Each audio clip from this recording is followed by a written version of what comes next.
This is HRRN, horse racing's voice. It is Sushi Man tearing away, and Sushi Man is gone.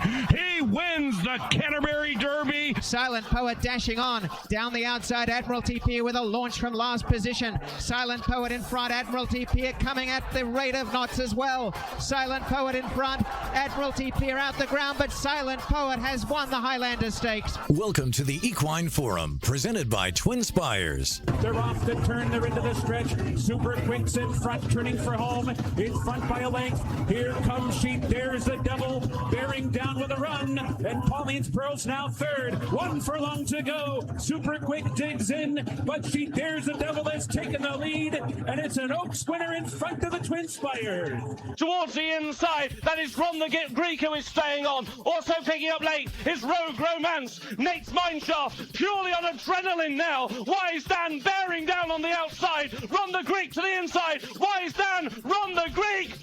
It may be Ron the Greek. It might be Wise Dan in a pulsating finish to the Stephen Foster. Now here's Mike Penna and Angela Herman. Good morning once again, everyone, and welcome to the show that launched a network. It is the Equine Forum. It is all presented by TwinSpires and all right here on the Horse Racing Radio Network. Mike Penna, Angela Herman, that's the Baron and the Countess, ready to roll for the next 3 hours. And thrilled to have you with us all across North America on Sirius 162, XM 207, along with our terrestrial partners, and streaming live right now worldwide on our website, horseracingradio.net. Angela, good morning. Good morning, Mike. Oh, my goodness. What a day it's going to be here across the country and actually internationally, because Canada Day is on and there's a whole bunch of stakes up there for them to celebrate that big day. Yeah, happy Canada Day weekend to all of our listeners up in the great country of Canada. Really excited to welcome you to the show here this morning. And you mentioned a big weekend here. Here for you is Minnesota and Canterbury Park. Tell me what's going on. We're going to get to the other big racing action around the country in a minute, but tell me what's happening at Canterbury. It is front and center in my world, so I guess I can talk about it a little bit. The Northern Stars Turf Festival is tonight. We got 5 stakes races. They go from the beginning of the card to the end of the card. We'll talk a little bit more with Paul later. There's a big contest that comes along with the stakes. You could win your way to the BCBC with it, and it's one of our marquee days at Canterbury, and it's so much fun to be there tonight. I hope that you can check it out even just for a little bit. There's a lot of people at the facility. There's a lot of energy. If you've never been to Canterbury, tonight would be a good night to join us. But even if you can join us on simulcast, it's a big deal. Some big names. We got some names shipping in from Kentucky. We've got just a lot put together on one card, and that is exciting. I mean, we might not have a former Derby winner sitting in any of these fields, but they're still competitive, good betting races, and that's what it's all about. So I guess Churchill should probably thank their lucky stars that you run at night, and they're not having to go up against that program at Canterbury tonight. Well, why do you think they ran early? I mean, they like doing their Saturday night cards, but they know we can share the airspace. But yeah, we're glad. We'll have the Stephen Foster in the mix with our card, but certainly they won't be running too far together. There'll be a short overlap with Churchill. Yeah, post time for the Stephen Foster, which is part of a fantastic card at Churchill Downs, by the way. 6:14 Eastern time, so 5:14 Central. So as Angela said, just a slight overlap there. But the Stephen Foster now down to a field of 5 after Safi Joseph said that he was not going to, earlier this week, of course, he made that announcement that he was not going to send Navajo Warrior and Forge Steel. So 5 horses, but 4 of the 5 are arguably the top 4 older horses in training here in the U.S. Well, it's what we asked for, isn't it? And we want to see the stars come together before the Breeders' Cup. We want to see what it's like when they face off. and they are going to face off, but it does scare off the majority of their competition. You know, if you got these kind of horses that are going to presumably fill out the trifecta, then do you want to run for fourth? Or there's other spots, obviously, around the country that everybody else is going to. You know, you see him scratch, cross-enter. It does happen a lot this year, not just with the Stephen Foster, but it just naturally becomes appealing to run in a different spot when you don't have to take on the very best, not just of your generation, not just of a distance, but just the best, period. You know, social media is what it is. And whenever anything comes out on social media, people have an opinion one way or another, and sometimes they're just completely off the wall. And here's a race. I know there's only 5 horses, but people were complaining about that throughout the week. Oh, my God, I can't believe there's only 5 horses in the Stephen Foster. What a terrible race. What a terrible race. Did you look at the name? You have the Horse of the Year in there in Sovereignty. You have Magnitude, the Dubai World Cup winner. You have White Barrio, who knocked off Sovereignty last time, so they get the rematch. And then you have Baeza, who you just get the feeling at some point he's going to break through with a massive victory. So those 4 horses, first of all, you don't need anybody else when you have those 4. That's one hell of a match race, if you will, with those 4 horses. And then, Angela, you throw into the mix that you're not going to have a big field because you have this quality of competition in this particular race. We see this all the time. You get the big names, you don't get the big fields. Yes, and just think about if you owned Willie D's, or if you owned Forge Seal, or you owned Navajo Warrior.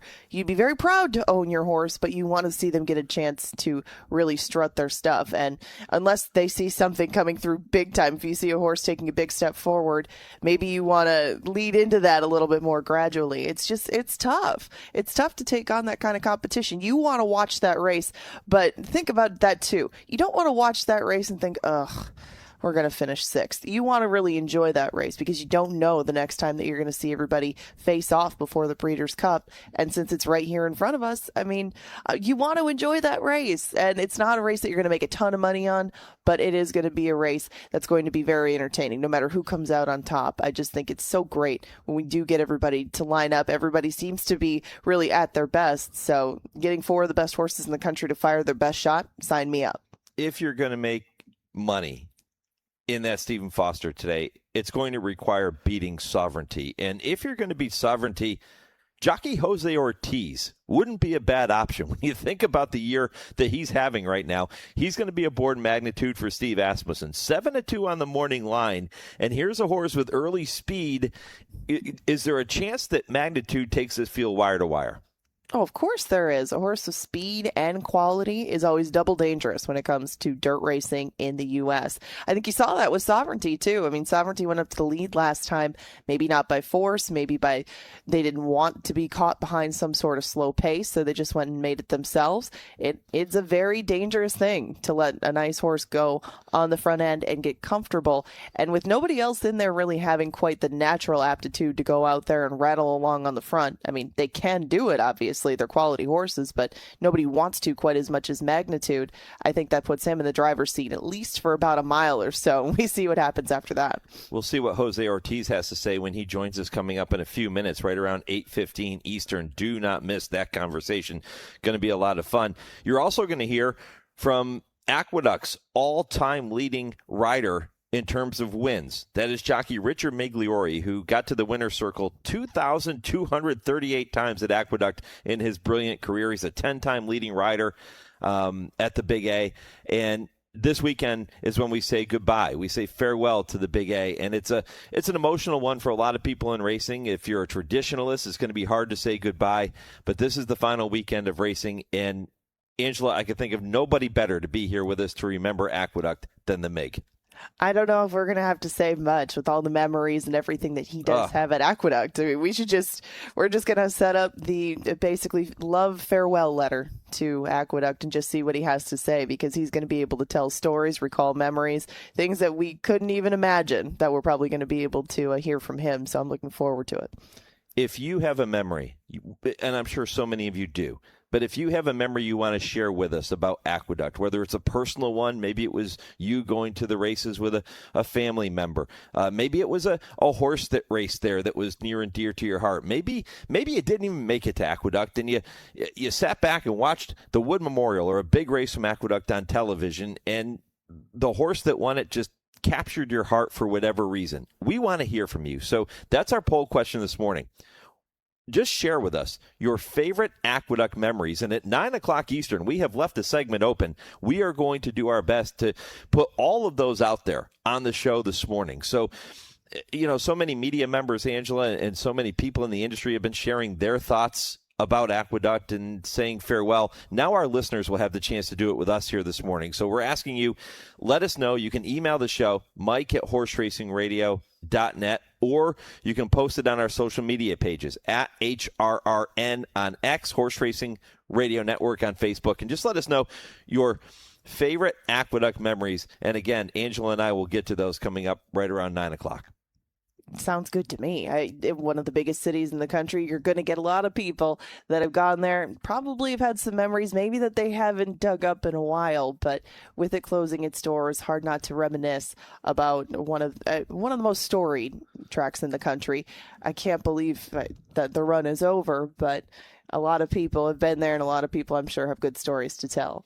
Well, if Jose and the Mig weren't enough to get you excited for this show here this morning, how about dual Hall of Famer Mark Casse? He'll be here at 9:20 in the second hour of the show. Mark has a total of 10 horses entered in 6 stakes races this afternoon, 4 of those at Woodbine, 2 at Churchill Downs. He's a perfect guest to help us wind down Woodbine Week, which we've been celebrating all week long here on the network. So stay tuned for Mark. And then at 9:40, Paul Allen, the voice of Canterbury Park, will join us. And Angela, I'm a huge Paul Allen fan. I love the charisma that he brings to the microphone when he calls races at Canterbury. Can't wait for that visit. He is a trip, and yeah, the voice of the Vikings, the voice of Canterbury Park. I mean, he'll probably have some Aqueduct stories to throw in there, but yeah, he'll be an interesting addition to the show. We'll see what he has to say, because he's been all over the place before he got to Minnesota, so we'll see what he has in store for us. James Scully joins us 10 o'clock Eastern to begin Hour 3 with our TwinSpires Triple Play. He'll have 3 races for you to watch and wager on at TwinSpires this afternoon. Kurt Becker, Stroll Through Racing History, looking back on Aqueduct, saying farewell as only Kurt Becker can do it. You'll stay tuned for that at 10:20. And at 10:30, Dale Romans, Tim Wilkin, I Ask, They Answer. Quick update from Churchill Downs. Just getting word that the main track is listed as sloppy. The turf is good. And as of right now, all turf races expected to stay on the grass this afternoon. With all the rain in the area, that is welcome news. So if you're handicapping, sloppy on the main track, good turf course, and all turf races expected to stay on. Lee Delapina puts together our Mojo Racing Impossible Trivia question for you every week, and he's got a good one for you here. Lee, what do you got? Thank you, Mike. This week's Impossible Trivia question is brought to you by Mojo Racing Partners. Get your mojo working at mojoracingpartners.com. William Carter, the namesake of Aqueduct's historic Carter Handicap, held what unexpected occupation when he funded the race in 1895? No Googling. We'll give out the answer at the end of the show. Get your mojo working. The answer comes your way right around 10:55 Eastern before we wind things down for you here this morning. Coming up next, it is Jockey Jose Ortiz. He talks magnitude. He talks Belmont. Might even talk a little Kentucky Derby. That's next on the Equine Forum, presented by TwinSpires on HRRN, Horse Racing's voice. Race to TwinSpires, where you can unlock a $25 risk-free bet. Just use the code HRRN25 when you sign up. And if your first bet doesn't win, TwinSpires will refund your account up to $25. Wagering on the app is fast with free past performances, insider picks, and power plays every day you wager. TwinSpires. Download the app today to earn your $25 risk-free bet. Void where prohibited. For terms and conditions, visit TwinSpires.com. Must be 18 or older, 21 and older where applicable. For help with a gambling problem, call 1-800-GAMBLER. Will you accept the Breeders' Cup Challenge? The chance to compete against the best in the world? The chance to race for a piece of over $34 million in purses and awards? The chance to prove you belong on racing's biggest stage? The chance to become a champion? Winning a Breeders' Cup Challenge Series race gives you that opportunity with an invitation to horse racing's biggest event of the year, the Breeders' Cup World Championships at Keeneland, where finish lines become the start of a legacy and starting gates shine on the world stage. Win a Breeders' Cup Challenge Series race and earn a guaranteed starting position in a Breeders' Cup race. Entry fees paid, a $10,000 nominator award, travel incentives, and more. Here, winning a Challenge Series race is just the beginning. See the full schedule of races around the globe and learn more at breederscup.com/challenge. During intense exercise, a racehorse can move more than 1,500 liters of air every minute, and most of the resistance to that airflow occurs in the nasal passages. Flair nasal strips support the nasal passages, reducing airway resistance and the work of breathing. When breathing requires less effort, horses conserve energy and experience less fatigue. In controlled studies, Flair has also been shown to reduce the severity of EIPH. Flair nasal strips. Performance starts at the nose. You're listening to the Equine Forum on HRRN, presented by TwinSpires. Leading the way, Magnitude into the straight. Magnitude's got a length and a half on Forever Young. Maidan still makes chase. Magnitude kicking away. Magnitude 3 lengths to Forever Young, who's running out of time. Magnitude to Forever Young. Magnitude 2.5 to Forever Young. Imperial Emperor. Maidan running on. Magnitude needs the post. Here comes Forever Young, but it is USA in Dubai World Cup number 30. Magnitude leads all the way from gate to wire. Goes on to beat Forever Young, third across Maidan. Yeah, Magnitude, that was back on March 28th, a huge win in the Grade 1 Dubai World Cup. We'll see him in action Saturday afternoon in the Stephen Foster, which is a stellar group of older horses. Magnitude that day, by the way, in Dubai, ridden by jockey Jose Ortiz. And at that time, at the end of March, he could never imagine what the rest of the season was going to look like, but my goodness, what a springtime it was. Taking the Kentucky Derby, coming back and winning the Belmont, both with the very talented Golden Tempo. And Jose is with us now to talk about Magnitude, to look back on what this spring has been like, and to look ahead to the Stephen Foster. Jose, appreciate the time. How are you, Mike? How are you, Angela? Everybody there. Doing great, my friend. What a year. Let's just start with Magnitude for a minute. We'll get to the Belmont and the Triple Crown in just a moment. But Magnitude, so good in Dubai. Take me back to that race. What did you feel underneath you? Yeah, we knew going into the race the horse was doing excellent. And we had a lot of confidence in him. He was training amazing in fairgrounds, and yeah, very nice horse. We were able to break clean out of the one hole, and took the lead and controlled the race. And luckily, he kept running. Has he continued to get better as he's gotten a little bit older? Yeah, I think so. His last few races have been very good. The Clark was very good, and the Razorback was very good, and the Dubai was amazing. So, hopefully he keeps getting better and better. Well, you know him very well. You rode him as a 3-year-old, now in his 4-year-old season. What's different about Magnitude now than, let's say, in early spring or February and January of 2025? Well, so like now he's more mature. He actually rode and passed horses. Before, when I rode him the first time, it seems like he didn't want to do that. So I think mentally he has developed a good mind, and we're very happy with him. Physically, he's beautiful. So he's amazing. Now, one of the first times that you did ride him was in the Lecomte, and it was a wet track that day. We might have a wet track in play at Churchill.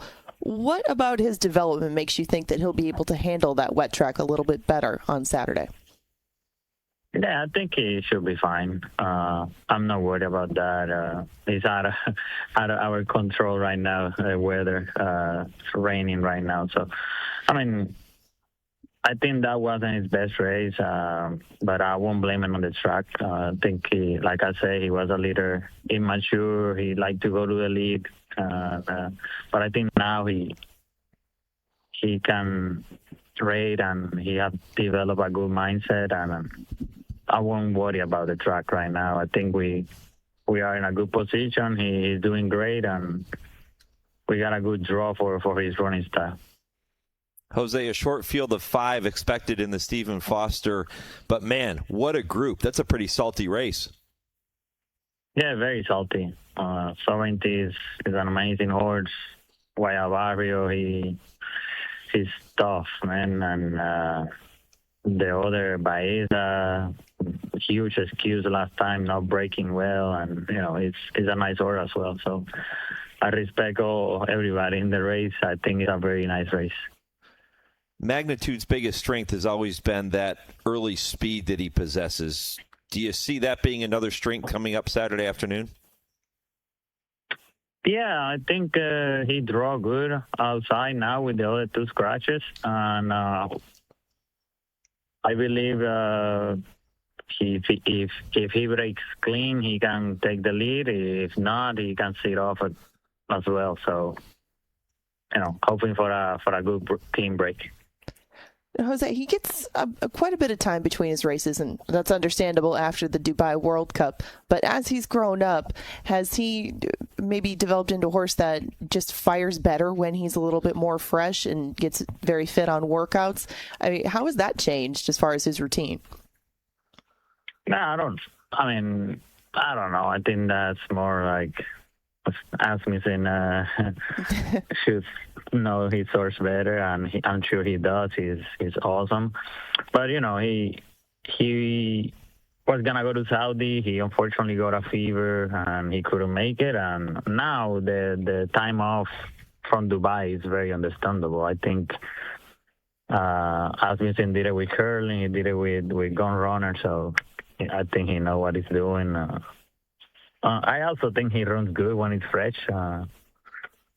I just wish I could have worked him last week, but I had to go to Ohio for Steve as well. So, and I'm sure he's doing very good. He looked great on the videos.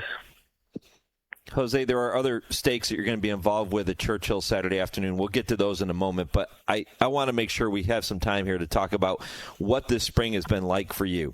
The Kentucky Oaks, the Kentucky Derby, the Belmont. Then to throw in a couple of other grade ones, you win the Ogden Phipps with Nitrogen, who was tremendous. And Englishman, my goodness, what was that in the Woody Stevens? Yeah, I mean, it's been an amazing season so far. I don't know what to say. Hopefully we can keep up and keep winning these big races. They mean a lot to me and to the trainers, to the owners, to everybody, So, I mean, hopefully we got a great group of horses, and hopefully they stay sound, and we can keep winning races, Well, Golden Tempo won at big odds in Kentucky, so, I mean, the lead-up might have been a little bit different going into that, but with a bit of pressure on at the Belmont, being the Derby winner, he still didn't seem to maybe get the fanfare that the Derby winner should get when it's coming up to the Belmont. How was it different leading up to one race than the other? Well, I think,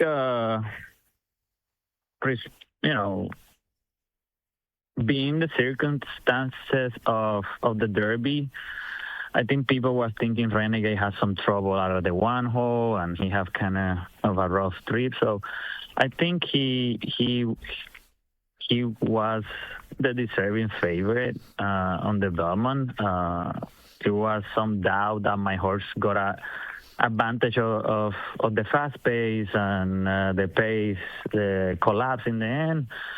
And I knew all of that, but it was a good race to go out there and prove that he's the best 3-year-old in the country, and we went on and did that. I mean, we don't worry about the odds so much.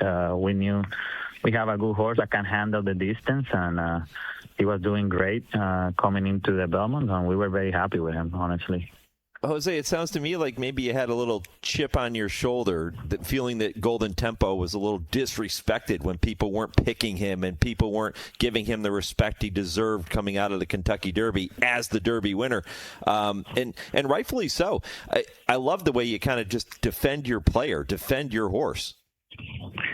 Yeah, but I think they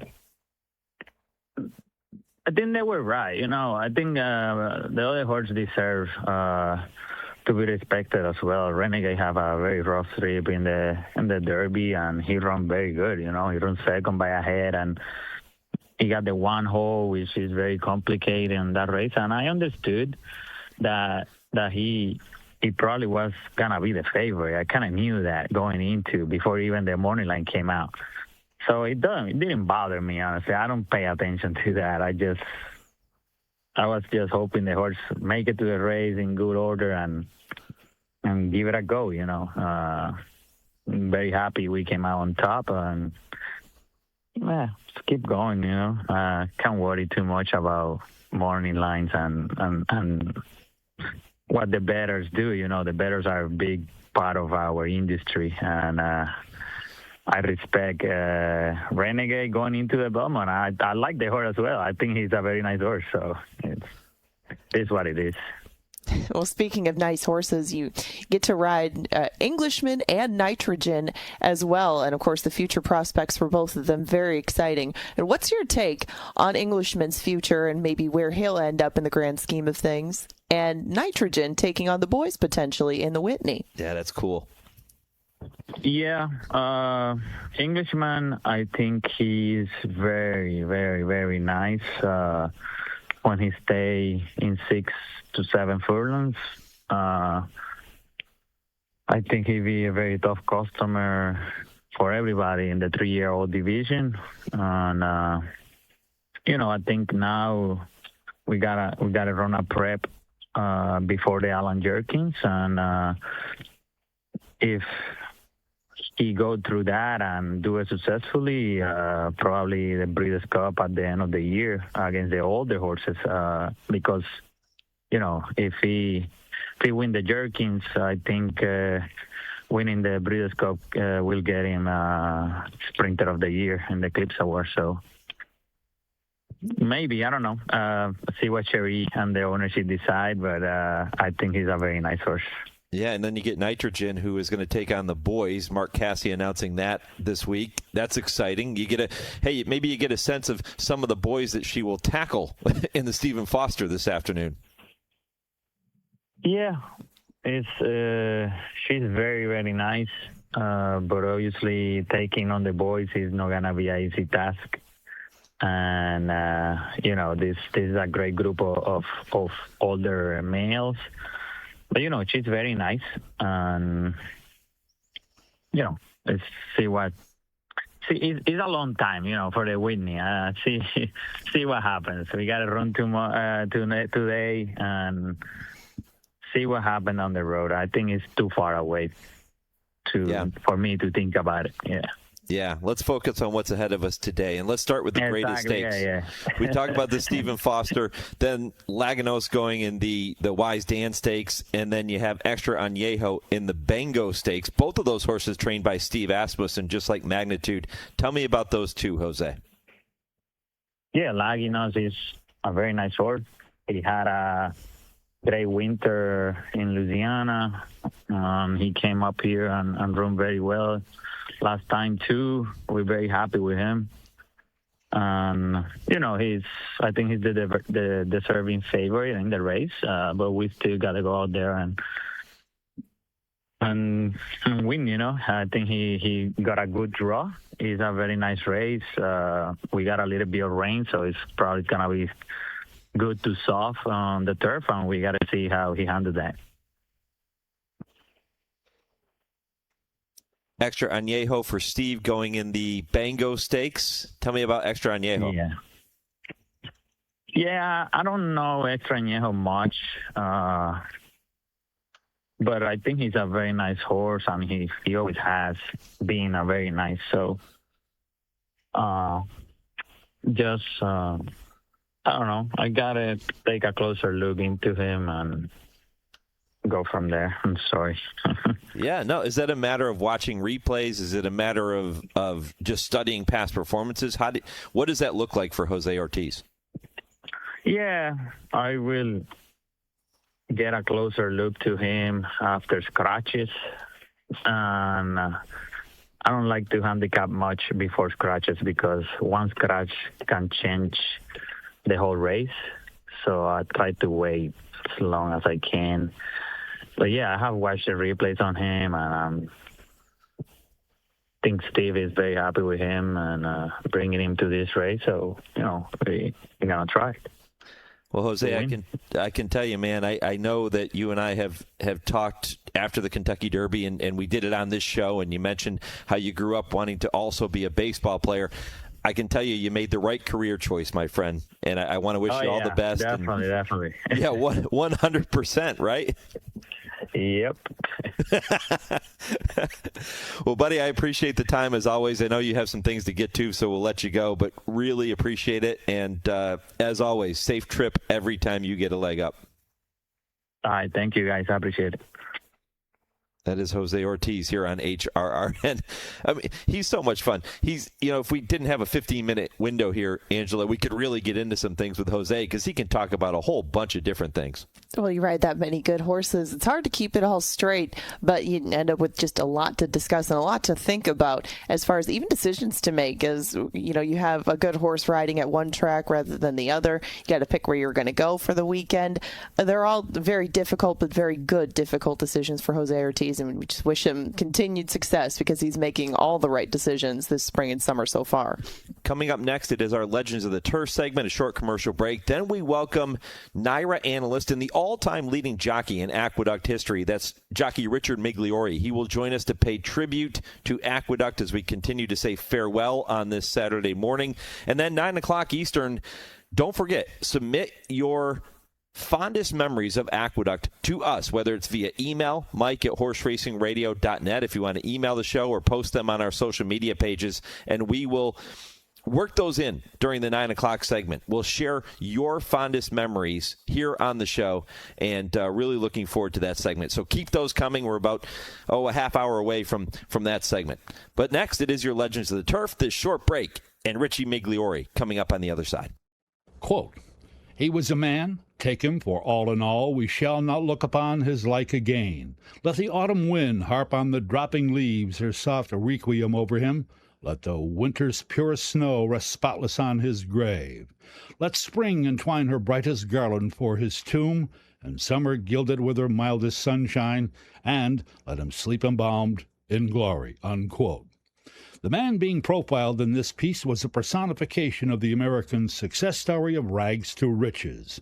No better example can be found in any field of human endeavor. His career as a breeder, developer, and master salesman of both standardbreds and thoroughbreds cuts a broad swath through the annals of racing history.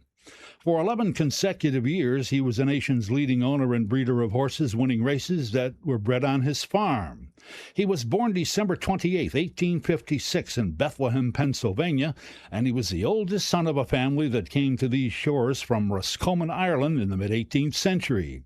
As a youth, he, being the oldest son, had to learn to fend for himself very quickly, and as a result developed a marvelous physique while excelling in boxing, swimming, running, and jumping. In his later years, he became quite friendly with the likes of Bob Fitzsimmons and Gentleman Jim Corbett, and he was a sparring partner for the legendary John L. Sullivan. He had many early trials and triumphs while overcoming many obstacles and barriers before moving to Kentucky as still a young man with limited resources, to say the least. There he purchased a few horses, and a legend in its own right was incepted. In time, he was involved in breeding, selling, and racing horses on a small tract of land along Winchester Pike in Lexington. This was the beginning of the building of a historic farm, which he named after a superb thoroughbred he raced in the late 1890s. That farm eventually spanning 2,000 acres of the beautiful bluegrass. He became a world-renowned breeder and stuck to his guns during the time when racing was in some jeopardy early in the 20th century. He was constantly encouraging young farmers to go into the breeding of thoroughbreds. Because of these activities and his virtually unbounded charity and philanthropy, his mark became very deeply emblazoned on the pages of the history of the thoroughbred world. He was a deep thinker indeed and an ardent student of bloodlines, and he coined the following phrases, quote, "No foot, no horse. Opinions die, records live." As to size of horses, well, many big turnips are indeed hollow. Frequently I hear of a horse being called a quitter, or that he stops. This is, after all, a recommendation for a horse, since it is our aim to breed very fast horses, and only very fast horses stop and quit. 5 Kentucky Derby winners first found the light of day at his farm: Old Rosebud, Sir Barton, Paul Jones, Zev, and Flying Ebony. He also bred and raced the likes of Princess Doreen and Sir Martin. The latter, in his time, was the only American horse ever to start as the favorite in the English Derby. As you drive out of Lexington along Winchester Pike, there is a slight elevation that slopes to and faces that road from the farm. There's a plot of ground there enclosed by a stone wall shaped like a horseshoe, and there are buried Plotted, Starshot, Ogden, and others aptly marked by gravestones, and a separate enclosure for Nancy Hanks, the famous mare, with a granite monument. The farm, Hamburg Place. The man hearing been profiled died in 1929 at the age of 72, but the legend lives on. He was truly a giant in his time and was known as the Wizard of the Turf. He was John E. Madden. Race to TwinSpires, where you can unlock a $25 risk-free bet. Just use the code HRRN25 when you sign up. And if your first bet doesn't win, TwinSpires will refund your account up to $25. Wagering on the app is fast with free past performances, insider picks, and power plays every day you wager. TwinSpires. Download the app today to earn your $25 risk-free bet. Void where prohibited. For terms and conditions, visit TwinSpires.com. Must be 18 or older, 21 and older where applicable. For help with a gambling problem, call 1-800-GAMBLER. It's time now to shine the spotlight on the Darley Taking the Reins Performer of the Week. Cody's Wish takes the lead. Cody's Wish and National Treasure coming down to the line. Fighting back National Treasure. Cody's Wish. Cody's Wish. I think he won it by a nose on the wire. That's Horse of the Year and Darley Stallion Cody's Wish capturing his second Breeders' Cup Dirt Mile. A great trip down memory lane and a victory which makes Cody's Wish your Darley Taking the Reins Performer of the Week. Darley Stallion Cody's Wish.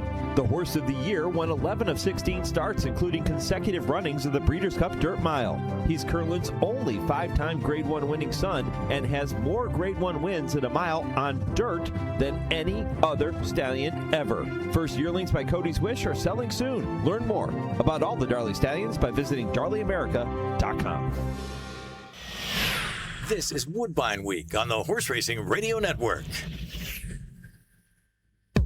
The thrill of world-class thoroughbred racing continues at Toronto's Woodbine Racetrack this Saturday as we celebrate Canada Day with 5 graded stakes races. First post is 1 p.m. Eastern, with special wagers including the $100,000 early pick 5 starting with race 2 and an all-stakes pick 3 you won't want to miss celebrating Canada Day with us. And don't forget, Woodbine has a special first post of 3 p.m. Eastern on Thursdays. For more information on racing and wagering at Woodbine, visit woodbine.com.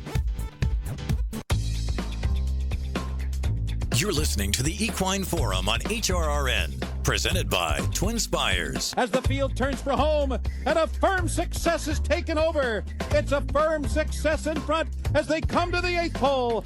Rusty Spur is now back second. On the outside, here's Zealous is third. Farther back, Snow Ridge had to take up. Voodoo's there on the outside, and Safe Florida Sandy. They're coming down to the finish, and it is 8-year-old A Firm Success still getting it done.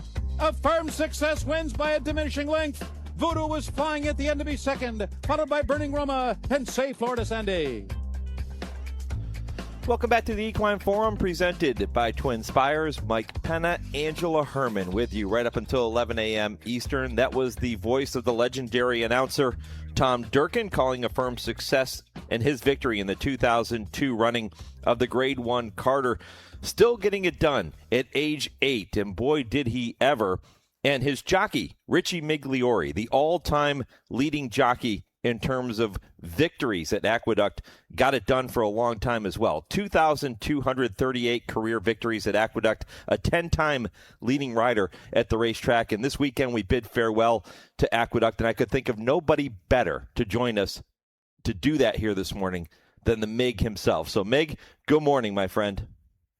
Good morning. I always like hearing that call. That was a pretty good afternoon. And, for him to win a Grade 1 at 8 years old, A Firm Success is a very special horse. And, I think that was a great example of when an owner and a trainer instill confidence in a rider, how you get rewarded. Because I had ridden him, my memory's not as good as it once was, but I had ridden him, and I believe it was the start before, and I just didn't ride him very well. It was one of those rides I'd like to have back, and I owned it. I mean, I came back and I took blame for the defeat. It was rider error, and I felt bad about it. And I thought there was a chance I might get fired, and they put me back on the horse. And when people support you like that, it frees you up to ride more clear-headed. You're not riding with an owner on one shoulder and a trainer on the other. And I always really appreciated Rick Schosberg and Al Freed giving me that opportunity for redemption. Meg, Aqueduct is a racetrack that, well, I guess you'd be hard-pressed to find many other racetracks as iconic as Aqueduct and with so much history as Aqueduct has provided for the sport. You are a major part of that history, as I just alluded to. So your emotions this weekend, what's the mood like for you? The whole week's been a roller coaster, Mike. I went in on Wednesday to shoot a farewell to Aqueduct piece that we're going to end the show tomorrow with. And little things just kept popping up, and having flashes of memories of things. Because I grew up 8 miles from Aqueduct. Going to Aqueduct with my dad, I was 9, 10 years old, going to see the toboggan handicap. And we were shooting something. We were going down to the paddock, me and my cameraman. And when I was a kid, I worked on a farm on Long Island on weekends and during summer vacation. And we get horses from the track layups. And it was a filly that I had groomed, and she was in. I was back in school. She was in, and my dad took me out to see her race because I had a relationship with the filly, and I couldn't get in the paddock. That was like a restricted area. But I was up by the stairs, and here came the trainer who knew that I was the groom and at the farm. And as he went down the stairs, he just waved and said hi, and I was so wanted to go in that paddock, and the fact that I couldn't even get in the paddock, and then reliving that moment and going, and then I wound up being the all-time leading rider in this place. And I actually got emotional for a second. Tears welled up a little bit. And, they had the Aqueduct special yesterday. We used to ride that train when I was a kid out to Aqueduct from where I grew up in Brooklyn. And that was the train that I stood there at 11 years old and told my father, I'm going to be a jockey. I'm going to win the toboggan handicap, because that was the race we saw that afternoon.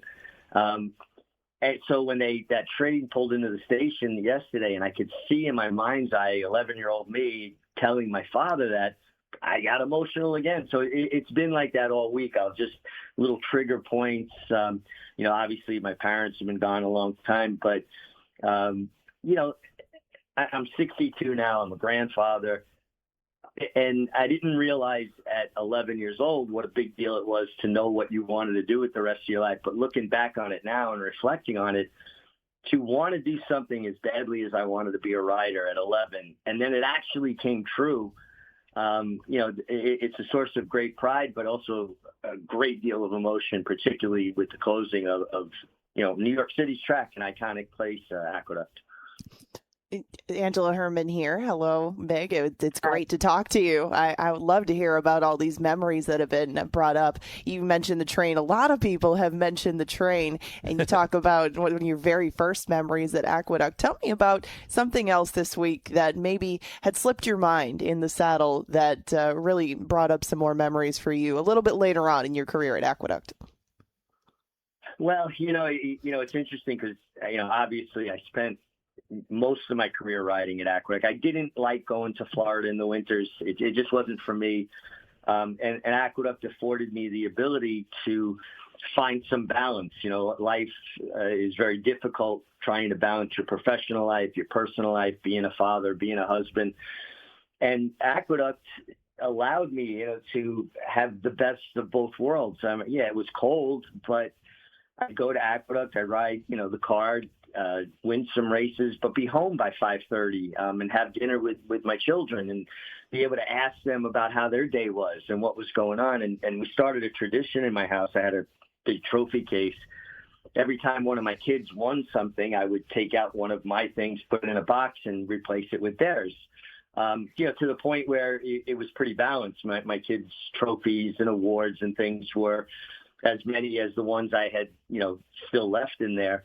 So just kind of thinking about that, thinking about, I won my 3,000th race there, my 4,000th race there, my, victories there. My last grade one on flashing in the Gazelle, when the Gazelle was still a grade one, was there. So, there's been so many things. My daughter, Gabrielle, is now the steward's assistant at NYRA. And we even showed a video of her. She's about 4 years old when I won my 4,000th. And, she's running around the paddock. So excited to see her at 4. And now she's a, young woman of 25. It's just, a lot of these remarkable things keep coming up. And honestly, understanding too just how blessed that I've been, my entire career. I had some tough injuries, some tough things, but to get the opportunities I was given in, the top, one of the toughest circuits in the world, I really, again, don't think I appreciated it as much in the moments because you're scrapping and fighting and trying to do the best you can. But now, with age on my side, I don't know if that's a good thing. I can look back on it and just realize just how blessed I was. Meg, it sounds to me like a lot of these memories are just making you realize you're old now, man. Well, no doubt about that. Though, it's fun. It's a fun trade-off, obviously, right? If you're not getting older, the alternative's not good. And I'm also in a great place in my life because, again, everything's about balance. My grandchildren, my children, there's a saying, and I live by it, you're only as happy as your saddest child. And I'm just really happy right now. I don't even know what to say. This is very touching. I want to hear more about you and the family, and I want to hear about Aqueduct. And I want to know, because you did spend so much time there, you learned that track like the back of your hand. Tell me about a race, an upset, where you knew the track maybe better than somebody who had come from out of town, and you were able to use that savvy about Aqueduct to pull a bit of an upset. There's not one specific one that comes to mind, but I will tell you that I did know that track extremely well, particularly the inner track. And it was a track that could be tricky to ride. People didn't realize that the inner track had the longest stretch of all the racetracks in New York. It was longer than Belmont's, longer than Saratoga's, but it was a mile racetrack where the main track at Aqueduct and Saratoga's a 1.8 miles, Belmont's a 1.5 miles. So the turns were so tight because you had a longer stretch and tighter turns. And saving ground became so important. But it was also a track that was good to speed, and people had a misperception about it, that, well, the inside, is tighter and horses, speed will carry. It was because horses were reluctant to run through the kickback on the inner track. It had a high salt content. It had a chemical content. There was pea gravel underneath to help drainage in the winter. So you would get beat up pretty bad from the kickback, and some horses just could not or would not run through it. So knowing that saving ground, it was such a premium on the inner track, and if you had a closer, you knew that you were going to have to fight that kickback. But I learned that if I could ride them up close enough, tight enough up on heels, that kickback would hit them in the chest and not as much in the face. And then I could get them to get in a rhythm, get in a stride, and they would be able to show me what their abilities. And I think a lot of people didn't understand that. So if they had a closer and they were trying to come wide, you had to be so much the best. So you had to ride it with that kickback in mind. And that was something I never shared with anybody when I was riding, because I always felt like it was a bit of an edge for me. Oh, it's a great point. Meg, Angela brought up the train. You talked about taking the train to the races with your family and your dad, and how much that meant to you early on. That's been a topic that so many of our listeners have brought up too. They just, for whatever reason, that train is polarizing to people when they think back on Aqueduct. The other thing is the New York sports fan, the racing fan that would go to Aqueduct. They weren't cutting you any slack. It doesn't matter how many wins you had at Aqueduct. If you didn't win, they would let you hear about it if they thought you should have won. The Aqueduct fans are tough. They're hardcore, but I will tell you, very, very knowledgeable, really knew how to watch a race. And if they were giving you grief about something, they usually were pretty spot on. I was really, really popular with our Jamaican fans, and I was doing one of the history vignettes. I was in the grandstand, and a bunch of them gathered around, and we started riffing and talking, and they had nicknames for me over the years, and one of them was Stepfather, another was Chicken Soup, and I'm like, well, guys, what was that? I don't even know what they meant, but, and they said, well, when you're sick, you eat chicken soup, you get healthy. We used to get healthy with the MiG. And then, Stepfather was how many days they were, busted by the last race or, really down on their luck by the last race. And I would bail them out and they'd go home with money in their pockets. So Stepfather filled their pockets, So, hearing those things and again, exchanging, the history of it and the memories of it was really cool for me the other day. And I'm still popular with the Jamaican fans. And popular with a lot of horsemen at Aqueduct as well. And so many of the horses that came through there that made a name for themselves, many of them owe you for all of the great rides you were able to give them.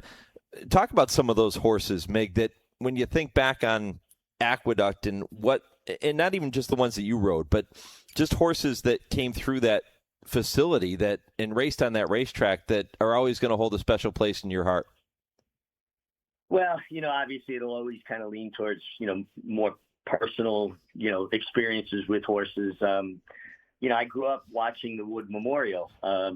Back when horses used to race every 2 weeks, we had an incredible series in New York. You had the Swift going 6 furlongs, the Bayshore at 7, the Gotham at 1 mile, the Wood Memorial at 1 1/8, and then 2 weeks later the Derby would be 1 1/4.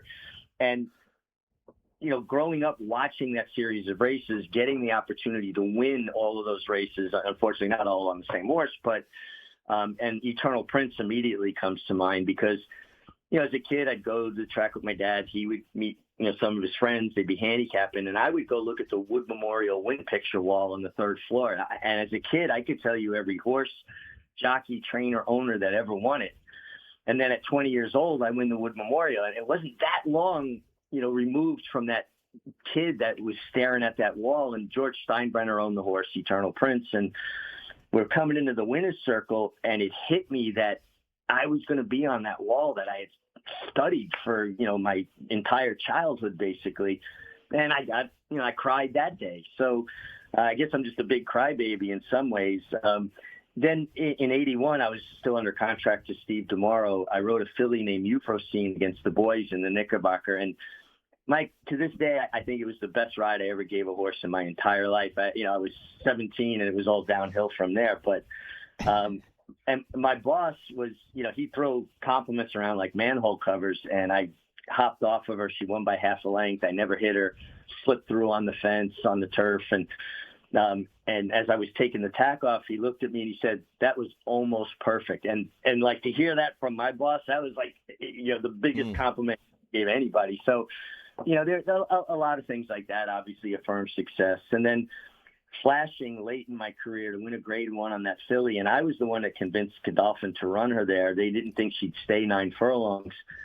And I was convinced that she would do it very easily. And on my say-so, because she was going to retire, they wound up running her. And then she was a dual grade 1 winner, sprinting and then going 1 mile and a furlong. So that was particularly satisfying because as my physical skills started to deteriorate, and I was pretty beat up towards the end of my career physically.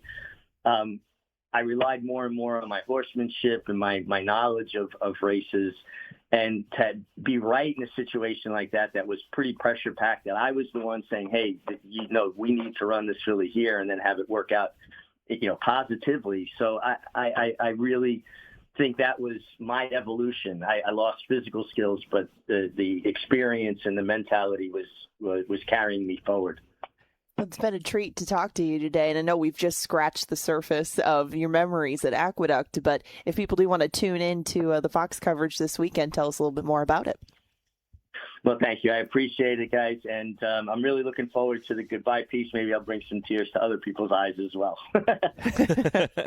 Yeah, it's going to be special. Mig, we really appreciate it, buddy. You're a class act, and look forward to seeing all of the coverage this weekend on Fox. I know it'll be emotional for you and for the team, but we'll enjoy every second of it. Thank you so much, and thank you for having me on. I look forward to seeing you guys. You're the best. Richie Migliore, 2,238 career victories at Aqueduct, a 10-time leading rider. That is more than anyone in the history of the sport. I just found myself, I have follow-up questions. I just found myself listening. I didn't even want to ask. I just want, keep going. You can tell how much history and love that he has for that facility, and it's great to hear the stories because it deserves a proper farewell, and he would be one of the voices to definitely put that into the light. So thank you for the time.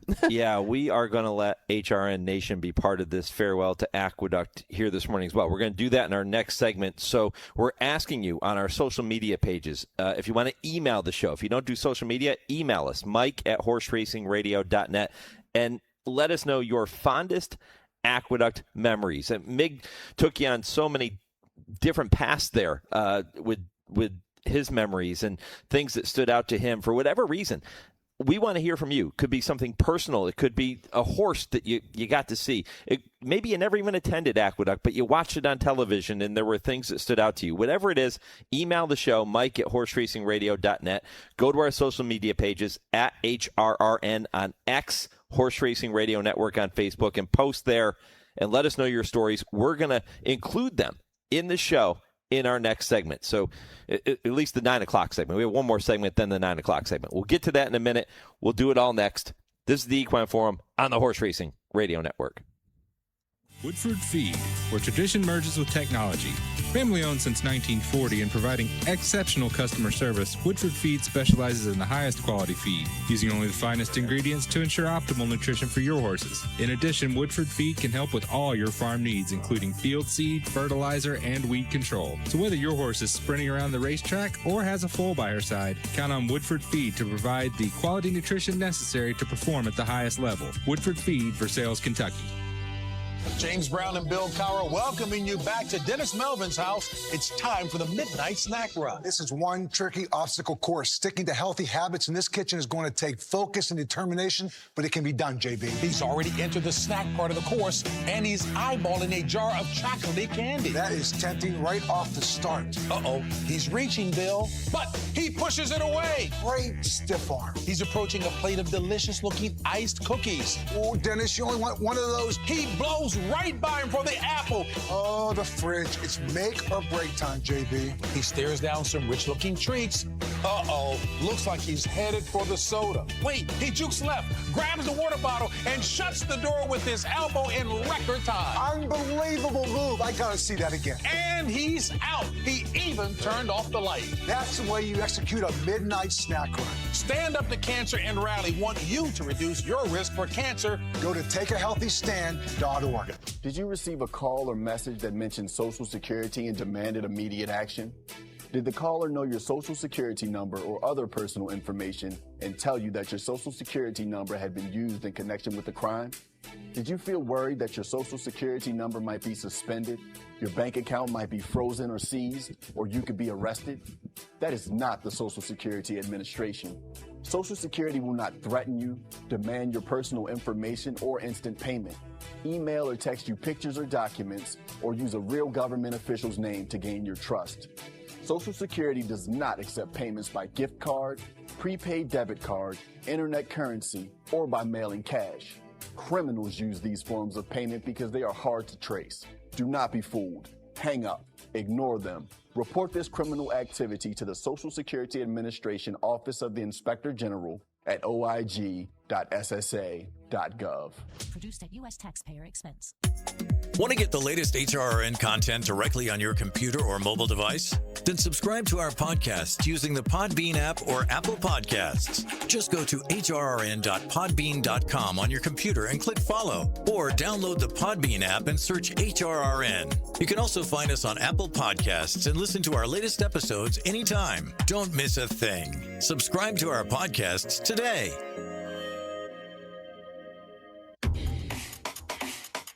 You're listening to the Equine Forum on HRRN, presented by TwinSpires. At the 16th pole, it's Forgo on the outside, going easily. But as they come to the 16th pole, it's Ruffian growing away to lead by 12. And Cigar running a monstrous race today to win the Naira Mile. Into the final furlong, and Fusaichi Pegasus runs by the front runners, and he's pulling away, and he is pulling away impressively. They're coming down to the finish, and Discreet Cat with another dazzling performance. It's Milfoy trying to hold off Malathaat, who is coming on now on the outside. Milfoy and Malathaat, the two curling fillies. Malathaat got it.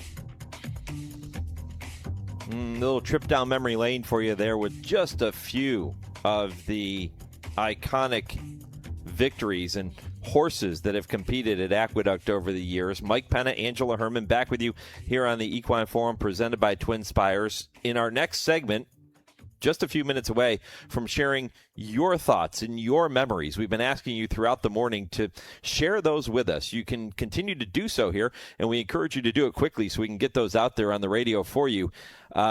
Mike at horseracingradio.net is the way to email the show. Let us know your fondest memories of Aqueduct. You can do that, too, on our social media pages, and we'll pass them along and talk about those coming up in just a few minutes. Angela, those clips that we just heard, horses like Forgo and Ruffian and Cigar and Fusaichi Pegasus, those are horses that when you think of Aqueduct, they just immediately come to mind, don't they? How could they not? They've put on some of their best performances at Aqueduct, and it's hard not to associate it with some of the classics, especially in the winter. There were so few options maybe for a horse to really strut their stuff in the winter. A lot of horses took the winter off, and Aqueduct is where they did showcase again everything. And he talked about, actually we just talked with Mig about the lead up to the Derby, and it used to be one of the premier ways to go to it. You know, schedules change, everything does get moved around with time, but you did see a lot of those names come through there in not only the Derby preps, but like we just heard, a lot of the big races that came at opportune times where a lot of the rest of the summer schedule might have forced choices. Aqueduct was a great place for horses to go. Yeah, it certainly was. And I wanted to include Fupeg because he, to this day, still the last horse to win the Wood Memorial and go on and take the Kentucky Derby. So he'll have that for the rest of history, right? He'll have that next to his name because even though the Wood Memorial will continue, it won't be at Aqueduct. Well, and he took that by storm. I remember all the buzz around Fusaichi Pegasus and really how unprecedented it was for him to take that brief schedule. And now it's become more of a norm, but to really put his brilliance to the forefront so quick. And the Wood Memorial was a big part of that. So we would not have gone on the Fupeg ride without it. And it really took that spring every single thing to go right. The Wood Memorial is the one that got him there, and he got the Derby win. So he will have that history at least until somebody else knocks him off, but maybe proving the difficulty of going from one to the other, but he did it very classily. Okay, you still have a few minutes to get those Aqueduct memories to us, and then we'll pass them along in our next segment. But want to shift gears for a minute. If you're going to be in Kentucky, especially Lexington, Kentucky, for any reason over the summer, and there's going to be plenty of sales and equine events taking place, make sure that you make your reservation now for Tony's of Lexington. By far, the greatest stake you will have anywhere. And I tell you that every single week because it's true. And so many of you have reached out to me and said, hey, Barron, really appreciate the recommendation. Tony's was fantastic. And I promise you, you will do the same. So enjoy Tony's of Lexington. They're on Main Street, right behind Rupp Arena. Tony Ricci, the owner, his saying is, there's always room for one more at our table. And there is, but they fill up quickly. So get your reservations now. Tony's of Lexington. Look ahead to your calendar and book a date with them, and you won't be disappointed, I promise you. All right, hour 2 of the Equine Forum coming your way next. That includes your memories of Aqueduct. It's next after this 10-second pause for station identification here on the Horse Racing Radio Network, where racing comes to talk.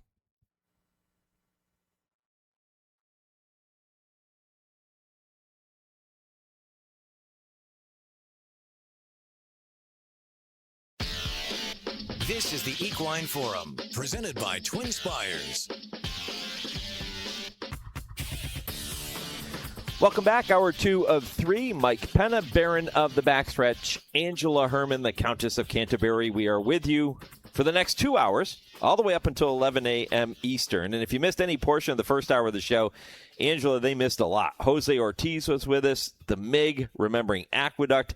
Both of those interviews just so good, and we can't thank both of those guests enough. And all the memories that they have in the saddle, I just can't get put out in enough time. You know, we never have enough time to ask them, especially MIG, about the history of Aqueduct, but great that they could take the time to share a little bit about the past and the future. So it's great to hear from both of them, and we still got more to come. Yeah, we have more to come, including your memories of Aqueduct. We're going to do that here in this segment.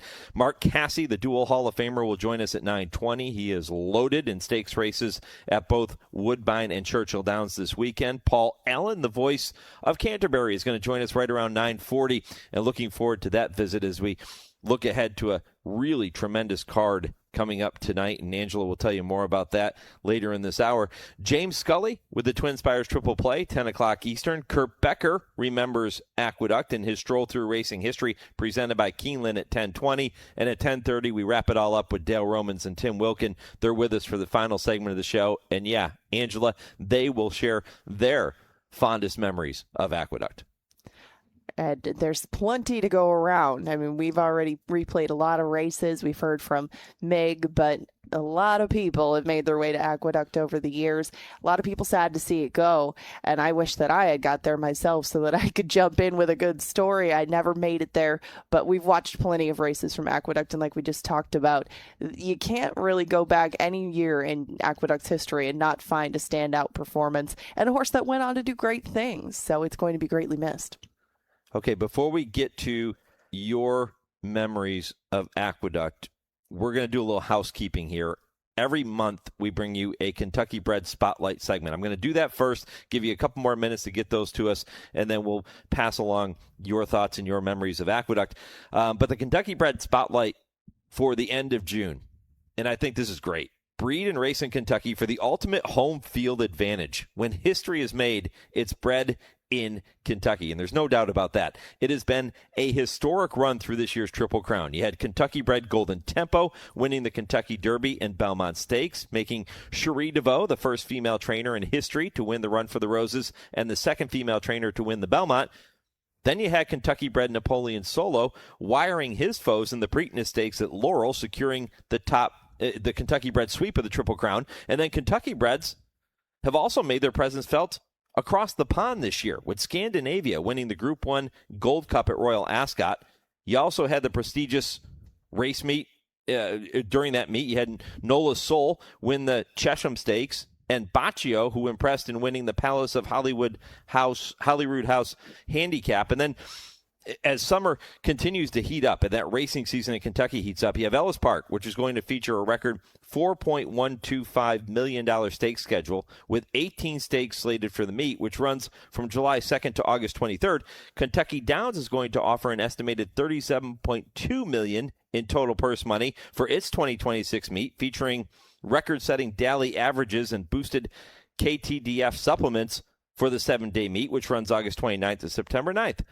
So for more information on racing and breeding in Kentucky, which offers an unmatched competitive advantage, visit KentuckyBreds.com or register KBIF.com. Angela, you have an update for our listeners who might have missed it in the first hour of the program, our Mojo Racing Impossible Trivia question. Yes, Lee has come up with another head scratcher, and it is William Carter, the namesake of Aqueduct's historic Carter Handicap, held what occupation when he funded the race in 1895? No Googling, no DMing Lee. You got to come up with this answer on your own. Yeah, that's a tough one. The answer comes your way at the end of the show, 10:55 Eastern Time. Okay, so we've been asking you to share your memories, and many of you have. We're going to get to as many as we possibly can over the course of the next, 10, 11 minutes or so here.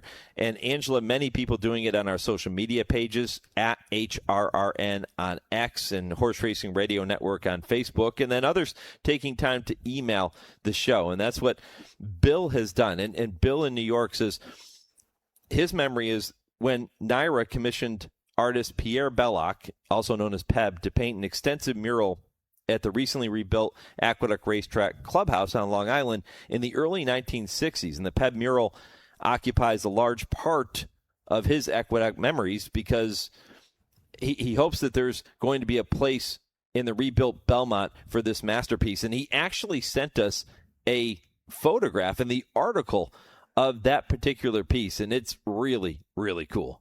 And I can actually see that in my mind. You can see the mural that is on the side of Aqueduct. I hope they do pay it tribute. That is such a unique aspect of that track. You can go to some different tracks. I won't mention which one has its name in like 3 or 4 different kinds of lettering outside of it, and that's all you see when you come in. I mean, there's a lot of different ways to make an entrance into the racetrack, and Aqueduct leaves its mark pretty much right away when you do see that on the side of it. I'm sure that it'll be incorporated some way into the new Belmont because, of course, there's so much history in New York. Hard to fit it into one building, but the new Belmont, I'm sure, definitely has that in mind, knowing that Aqueduct is going to be calling it a day pretty quickly. This is pretty cool. Mike in Texas emails the show, and he said that he only got to visit Aqueduct once, but it created 2 big memories for him. Seeing Sir Winston, which became a big part of why he loves traveling to see great horses now, and then taking the train, there's the train again, taking the train from Tarrytown and then to Aqueduct. He missed one stop, and he ended up at Ground Zero unexpectedly. He took it as a sign, and he stopped to remember that day, along with the recent death of a friend who lived life to the fullest. So a couple of wonderful memories from Mike in Texas. Wow, how do you miss one stop and you end up at an even bigger landmark in the state of New York? I guess that's how it goes being in the city. You miss one stop and you're still going to end up at some place that's made history.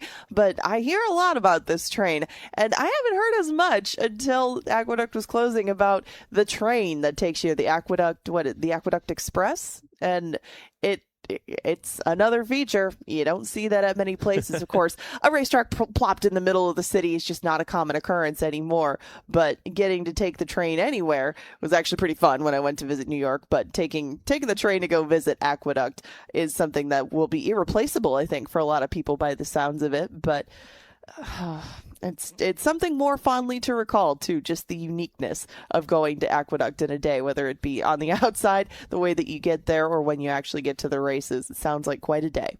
My friend Adam in Massachusetts is a huge horse racing fan. As a matter of fact, he worked with us as our on-site producer and traveled around the country with us doing race broadcasts years ago. And he was thinking about it. He sent me a message. He said he was thinking about Aqueduct, and he said he got there 3 times, and it was very different than the others in New York. It was a gambling place. He said that's why you went. You went there to gamble, and he could still hear the hooting and hollering echoing from clusters of people that were standing under the TVs during a stretch run. And he said, man, I love that sound. The last time he was there a few years ago during a trip, when he was on a trip for UMass, he works for UMass, he took the subway from Brooklyn. And he said that was actually a lot of fun, talking horses with others. He said it wasn't a palace, but having spent a lot of time at Suffolk Downs, it was just fine with me. So wonderful memory from Adam. We appreciate that. And hearing about it from Mig, it must have been a little bit easier to be a trainer. If you got a bad ride, you probably didn't have to say a word when your rider got off because the crowd would take care of it for you. And if they were dissatisfied with whatever effort was turned in by the rider, they would hear about it and probably fix things next time around. But a unique and, a crowd at the track in general, that's what you want. A reaction, good, bad, or indifferent, just for people to get into the sport. And it's just another factor that people seem to bring up quite a bit is the crowd at Aqueduct and just how energetic they were. Our friends at Mojo Racing Partners replying to the question on our X page and saying, how about that historic triple dead heat in the 1944 Carter Handicap? Now, neither one of us were there for that one, Angela, but and they actually attached the photo finish of that one too. That's really cool. Well, that's an interesting factor of history. You don't see those every day.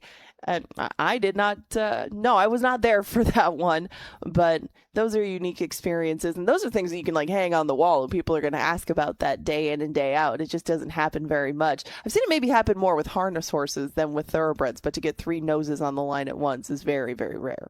Okay, so Bob tweets to us and says, from the Jersey Shore train to this train, from the Jersey Shore train to New York City Penn Station, then the Aqueduct Special Subway direct to the track. Think I recall it made one additional stop. It was either that or OTB. Yes, I'm surprised we haven't heard more about the OTBs, because if you want to talk, colorful characters, all the OTBs that get brought up on TV, and especially that did in the 80s, I would think there might be some more stories coming from the OTBs. Anybody out there listening, if you have a good OTB story too, I'm a little bit curious about those, because we don't have the train that goes to Canterbury. We don't have OTBs up here either, but the stories that come from both have usually left me wanting more.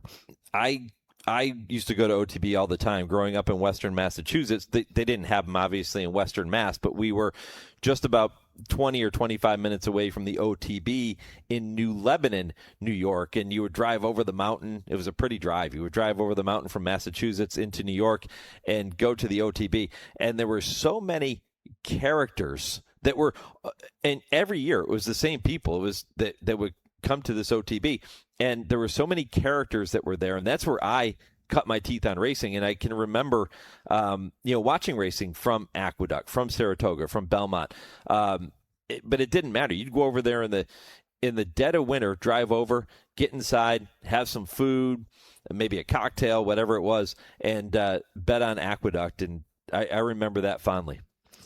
I remember betting on Aqueduct plenty in the winter, and like I said, that was when it really came to the forefront.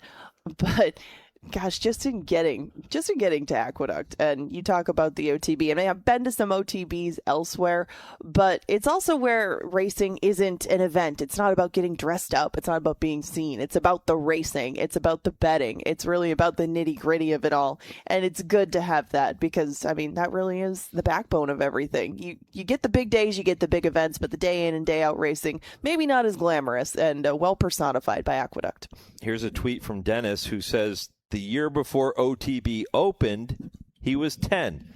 His father told his mother he was taking him on his first airline flight. It was cover for a trip to Aqueduct. That's fantastic. That's the kind of trick that I would use. Brilliant. I got tricked once in taking a trip. I was told that I was going to go up north to the cabin, and instead I got dropped off to take my ACTs. It's not quite as fun as a trip to Aqueduct, but I guess if you got to do what you got to do to get out to the Big A, so well done. Paul emails the show and says he started to go to Aqueduct in the 1980s. It was pretty crowded in the grandstand in those days, and you had to bet before 10 minutes to post.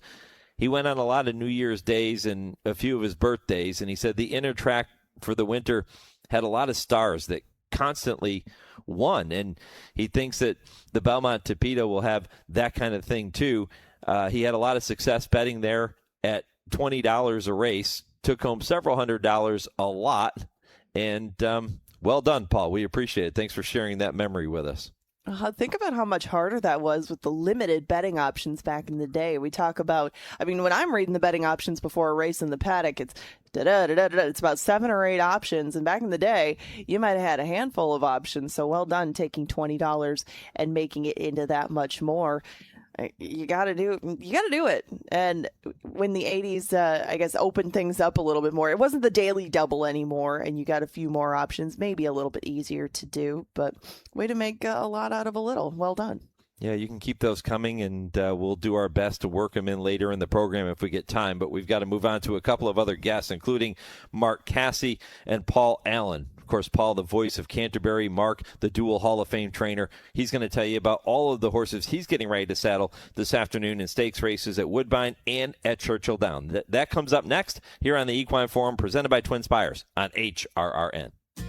Race to TwinSpires, where you can unlock a $25 risk-free bet. Just use the code HRRN25 when you sign up. And if your first bet doesn't win, TwinSpires will refund your account up to $25. Wagering on the app is fast with free past performances, insider picks, and power plays every day you wager. TwinSpires. Download the app today to earn your $25 risk-free bet. Void where prohibited. For terms and conditions, visit TwinSpires.com. Must be 18 or older, 21 and older where applicable. For help with a gambling problem, call 1-800-GAMBLER. Live racing returns to Ellis Park Racing and Gaming Thursday, July 2nd. The 25-day summer racing season runs through August 23rd with racing every Friday through Sunday throughout the summer with a daily first post of 11:55 a.m. Central, featuring many of racing's top trainers and jockeys and a record $4.125 million stakes schedule across 18 races, including the Summer Showcase Weekend, August 1st and 2nd, and the Ellis Park Derby Day, August 9th. You won't want to miss summer racing at Ellis Park. For more information, visit ellisparkowensborogaming.com. The National HBPA is continuously working to protect the health and welfare of horses by advocating and funding research to help reduce equine injuries, lobbying for a national testing lab to oversee and establish absolute uniform laboratory protocols, advocating for every track to undergo an annual independent surface assessment, passionately supporting off-the-track thoroughbred retirement facilities and adoption groups, and so much more. See additional HBPA initiatives at nationalhbpa.com. This is Woodbine Week on HRRN.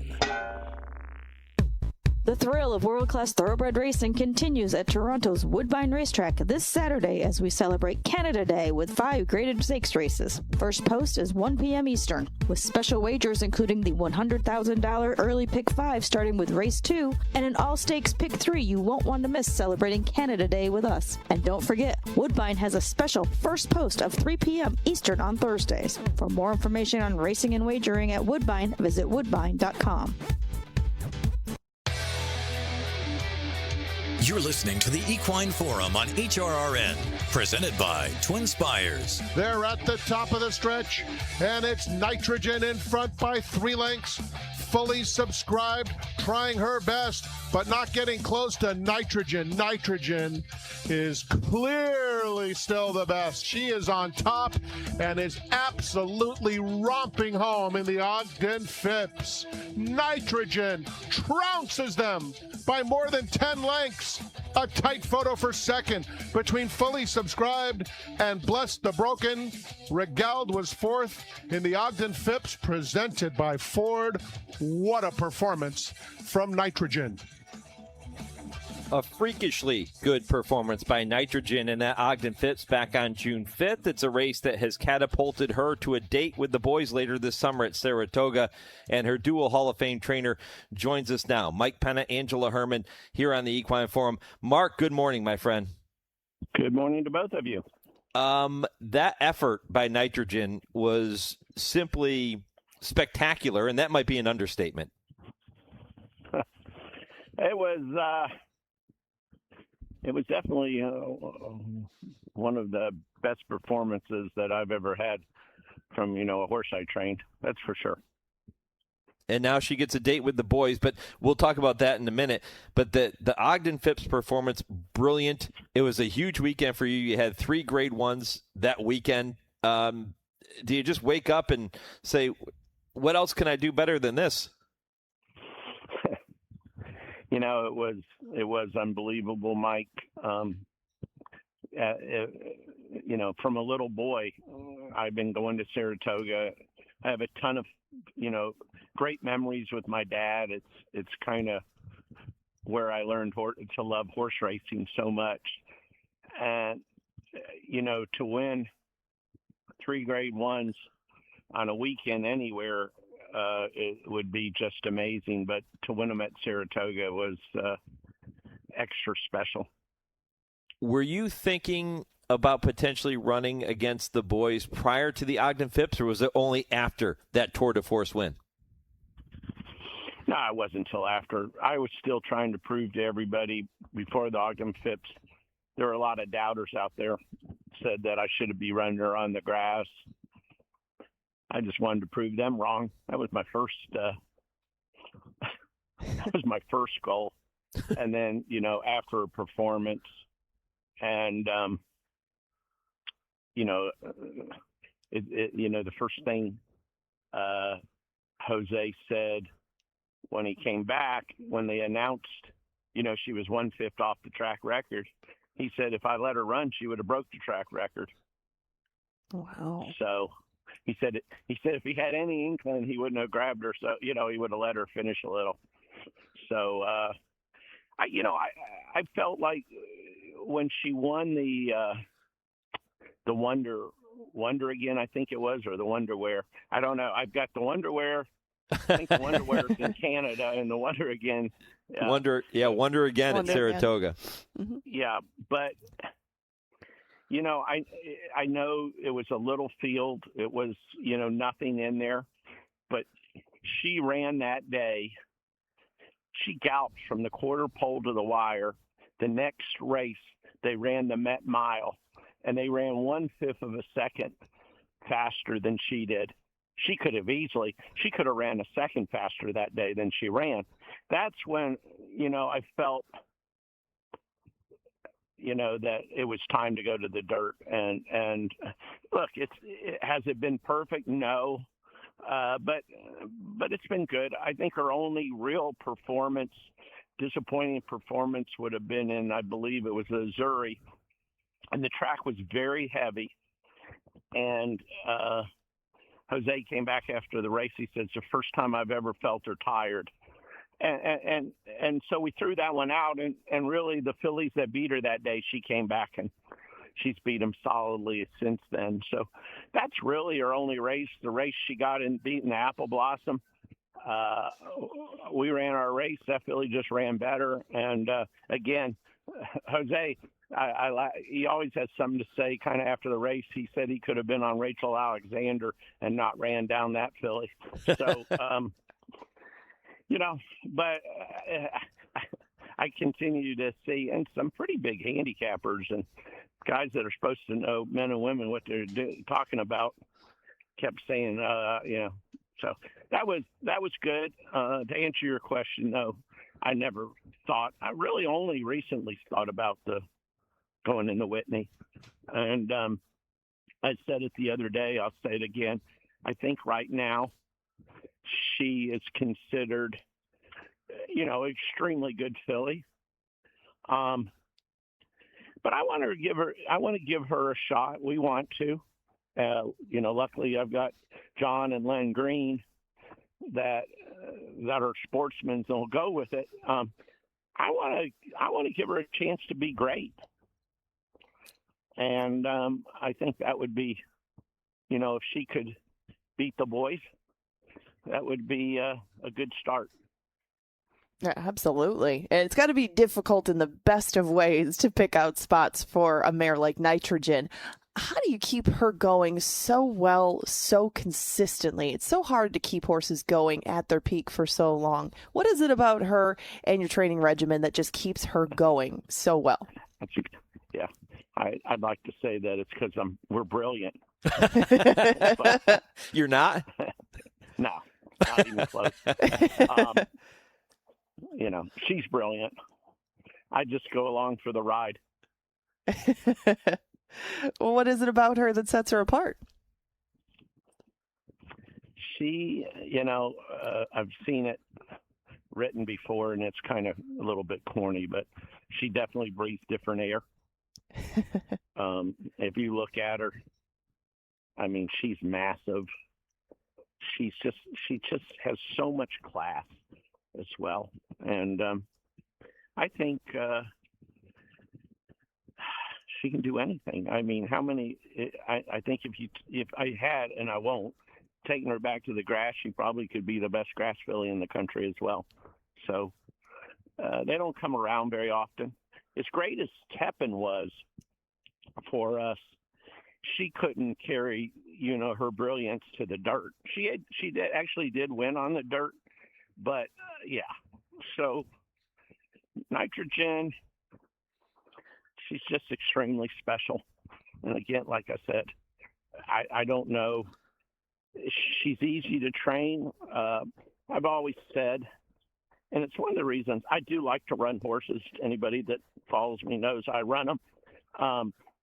I think once you get to a certain spot and you're up on top of the mountain, that's it's easier to keep them there. The climb is what's tough. So I tried to give her, after the Breeders' Cup, I tried to give her a little time off, and she wasn't having it. She is full of energy, and she's giving me heart failure watching her jump around out in the field. And I said, I can't do this anymore. And I called John up. I said, look, so a lot of horses, people don't realize, every horse is different, and some enjoy time off, some don't. She doesn't. Well, she's not the only horse that you got to the top of the mountain over Belmont weekend. You also had Classic Q win the Just a Game, and then you had Counting Stars take the Acorn. Both of those Grade 1 victories as well. Talk to me about those two. Classic Q is extremely special to us. I bought her for a dear friend, Hugh Daly, who has been my friend for 30 years, and he just kind of got into buying horses. She's one of his first ones. Bought her with my wife, with Tina, and then after she broke her maiden, I sell. Anybody that knows us, we sell. And I called up old Gary, old owners of ours. A lot of people don't realize, but the first horse that Eclipse ever owned was a horse called Patriotic and Proud. And they bought him off of me. They let us train him. And Gary Barber was partners. That's how I met Gary Barber. Wow. And so I called them up and I said, I think this filly's special. Now, the interesting thing about her is, before she ever made her first start, she had double ankle surgery. So you'll see where she started late. And she has been we've been able to manage those and keep her at the top of the game.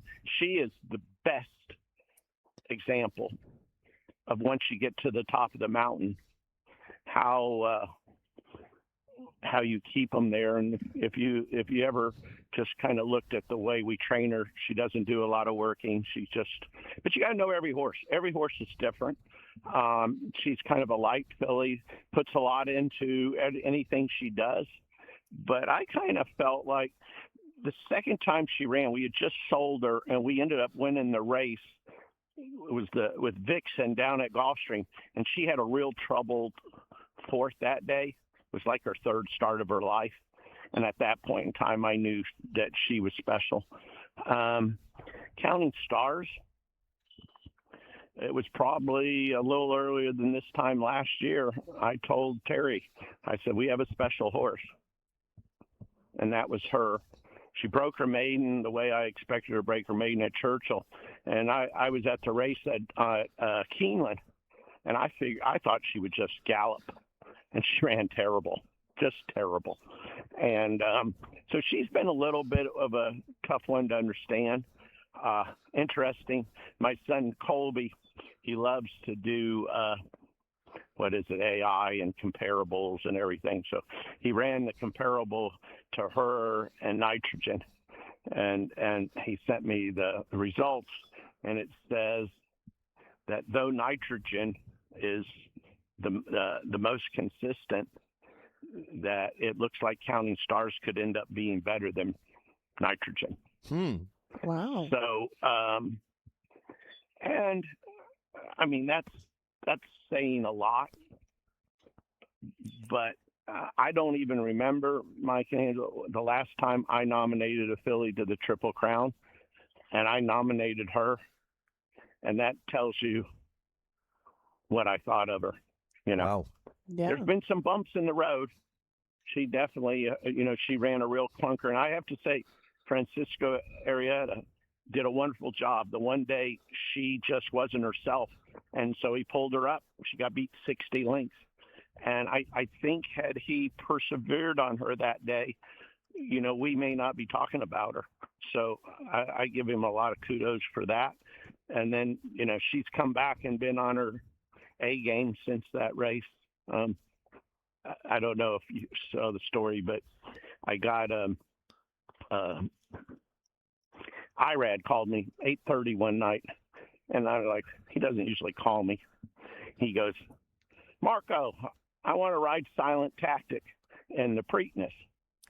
And I said, okay, well, if we run him in the Preakness, you can ride him. But I want you to ride Counting Stars in the Acorn. And he said, "Oh, okay." That's an easy sell. So that 8:30 at call at night was that it lasted about 30 seconds. But Jose and Irad, we're not, we're good friends off the track. They both come to our training center in Ocala and spend time with us, and they're great riders, but they're great people as well. So that's how that happened. Well, you are going to be on the move at Woodbine today. There are a lot of horses running in your name in a lot of stakes, and we don't have time to go over everything, but is there a horse in particular that you're most excited for on this Canada Day card? Because you got an awful lot to pick from. Well, that's a very good question, and we do have some horses running that are interesting. If you ask me, what horse am I most looking forward to watching run today at Woodbine? Yeah. It's pretty easy. And can I guess? Yeah. Paramount Prince. Willing Guest in the third. Now. Oh, go on. How come? I want you to watch. If you get a shot, you got to watch her first start. She started getting hit with Tapeta and dropped back to like 15 lengths out of it, and came with a run and galloped out. Unbelievable. She belongs to a long client of ours, a lovely woman named Nancy Guest. I usually train one or two horses for her a year. I trained her mom for her. She won a couple stakes, and she asked me who she should breed her to, and I said, War Will. And of course, there it is. But I think Kevin Artard's got a pretty good 2-year-old in there too. That will be tough. But I'm anxious to see. To really appreciate it, you'd have to watch the race. I was excited today at Churchill to watch Anti-Ventum run in the first, but we scratched him. I understand.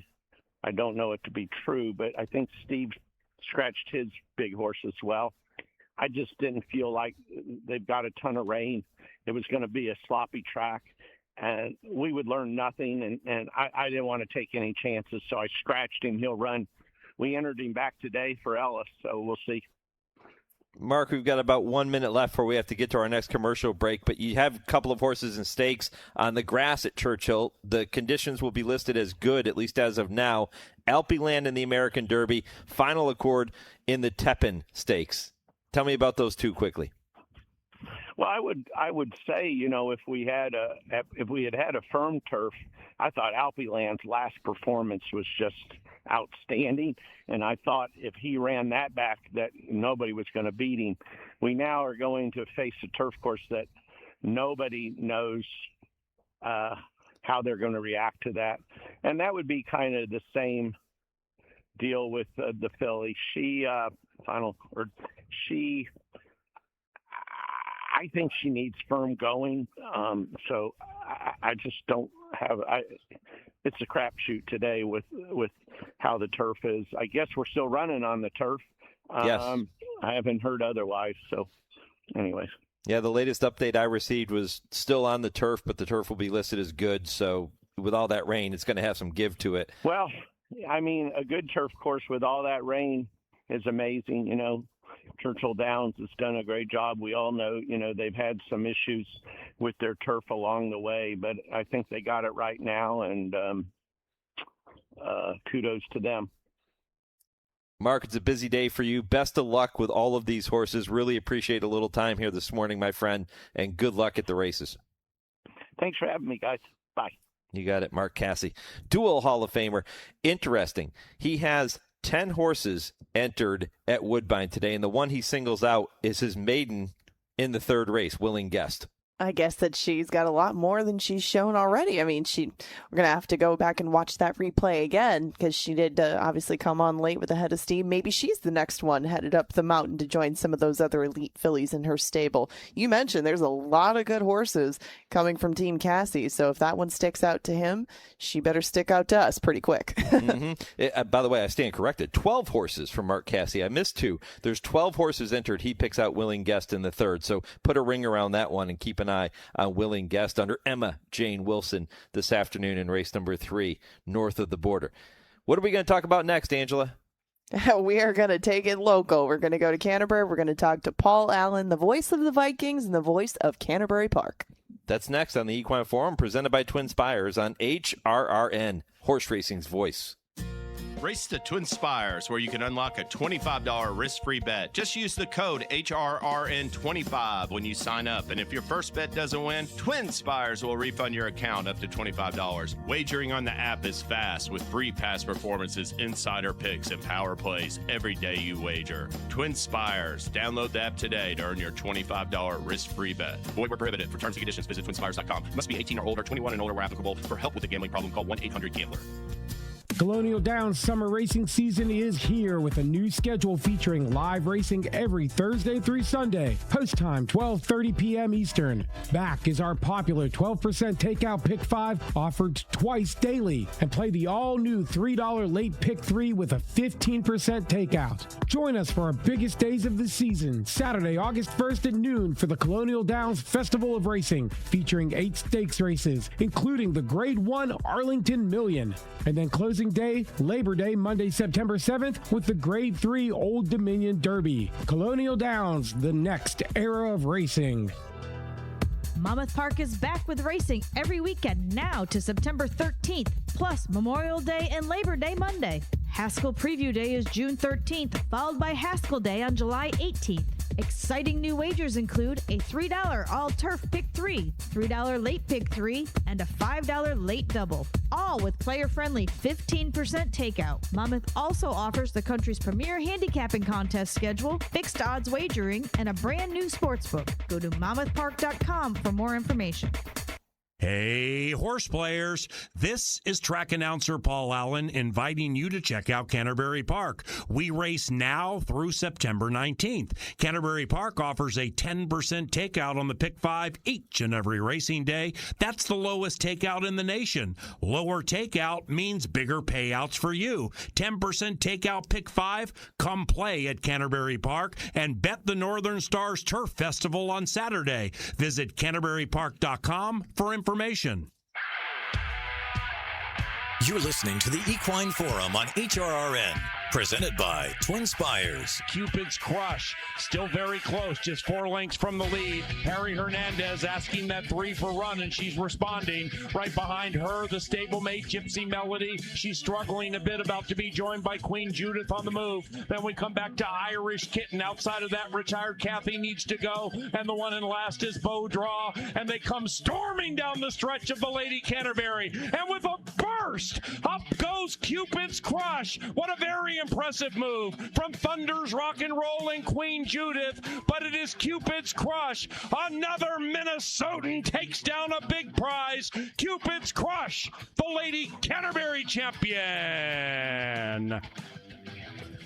Welcome back to the Equine Forum, presented by TwinSpires. Mike Penna, Baron of the Backstretch. Angela Herman, the Countess of Canterbury, and the voice you just heard, Paul Allen, who has served as the announcer at Canterbury Park for, my goodness, more than 2.5 decades.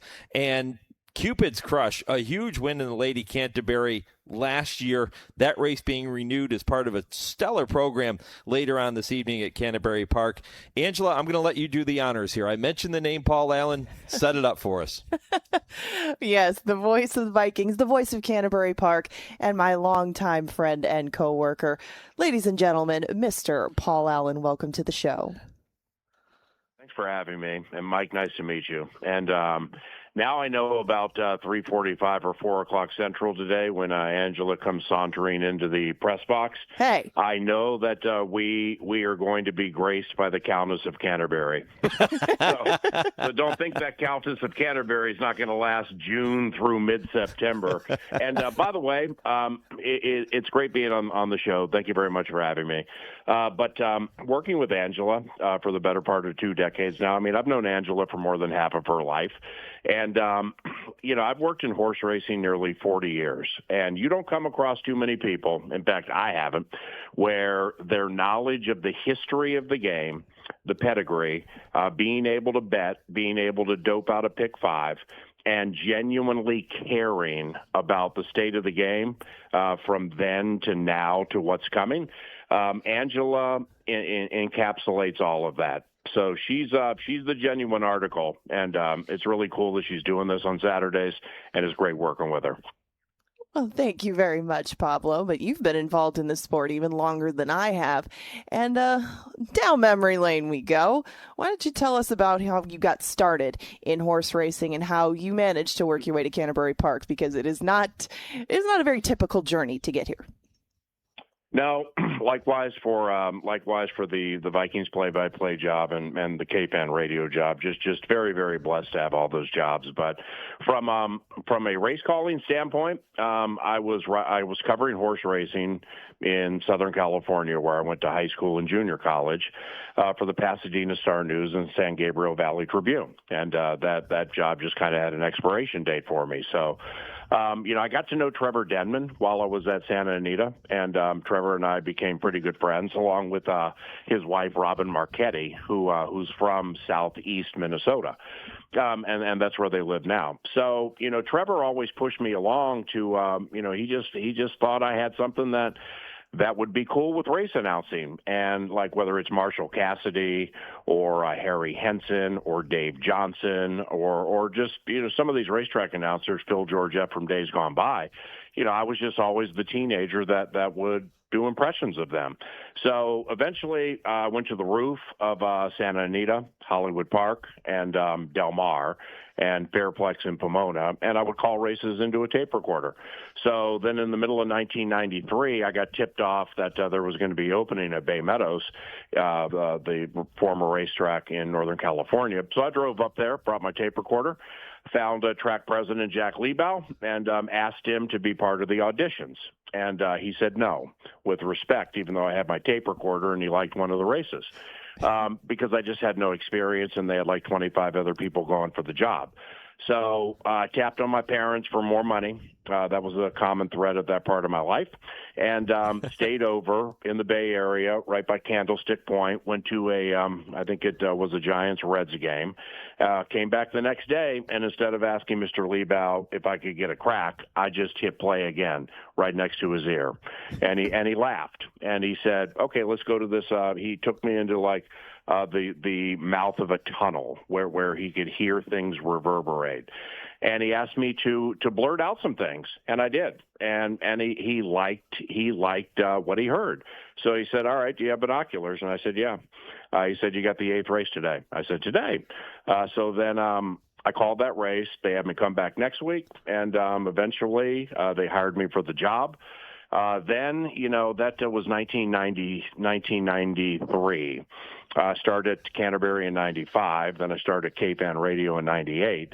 Well, I auditioned to become the play-by-play voice of the Minnesota Vikings. And like Bay Meadows, I lost, but then I eventually won.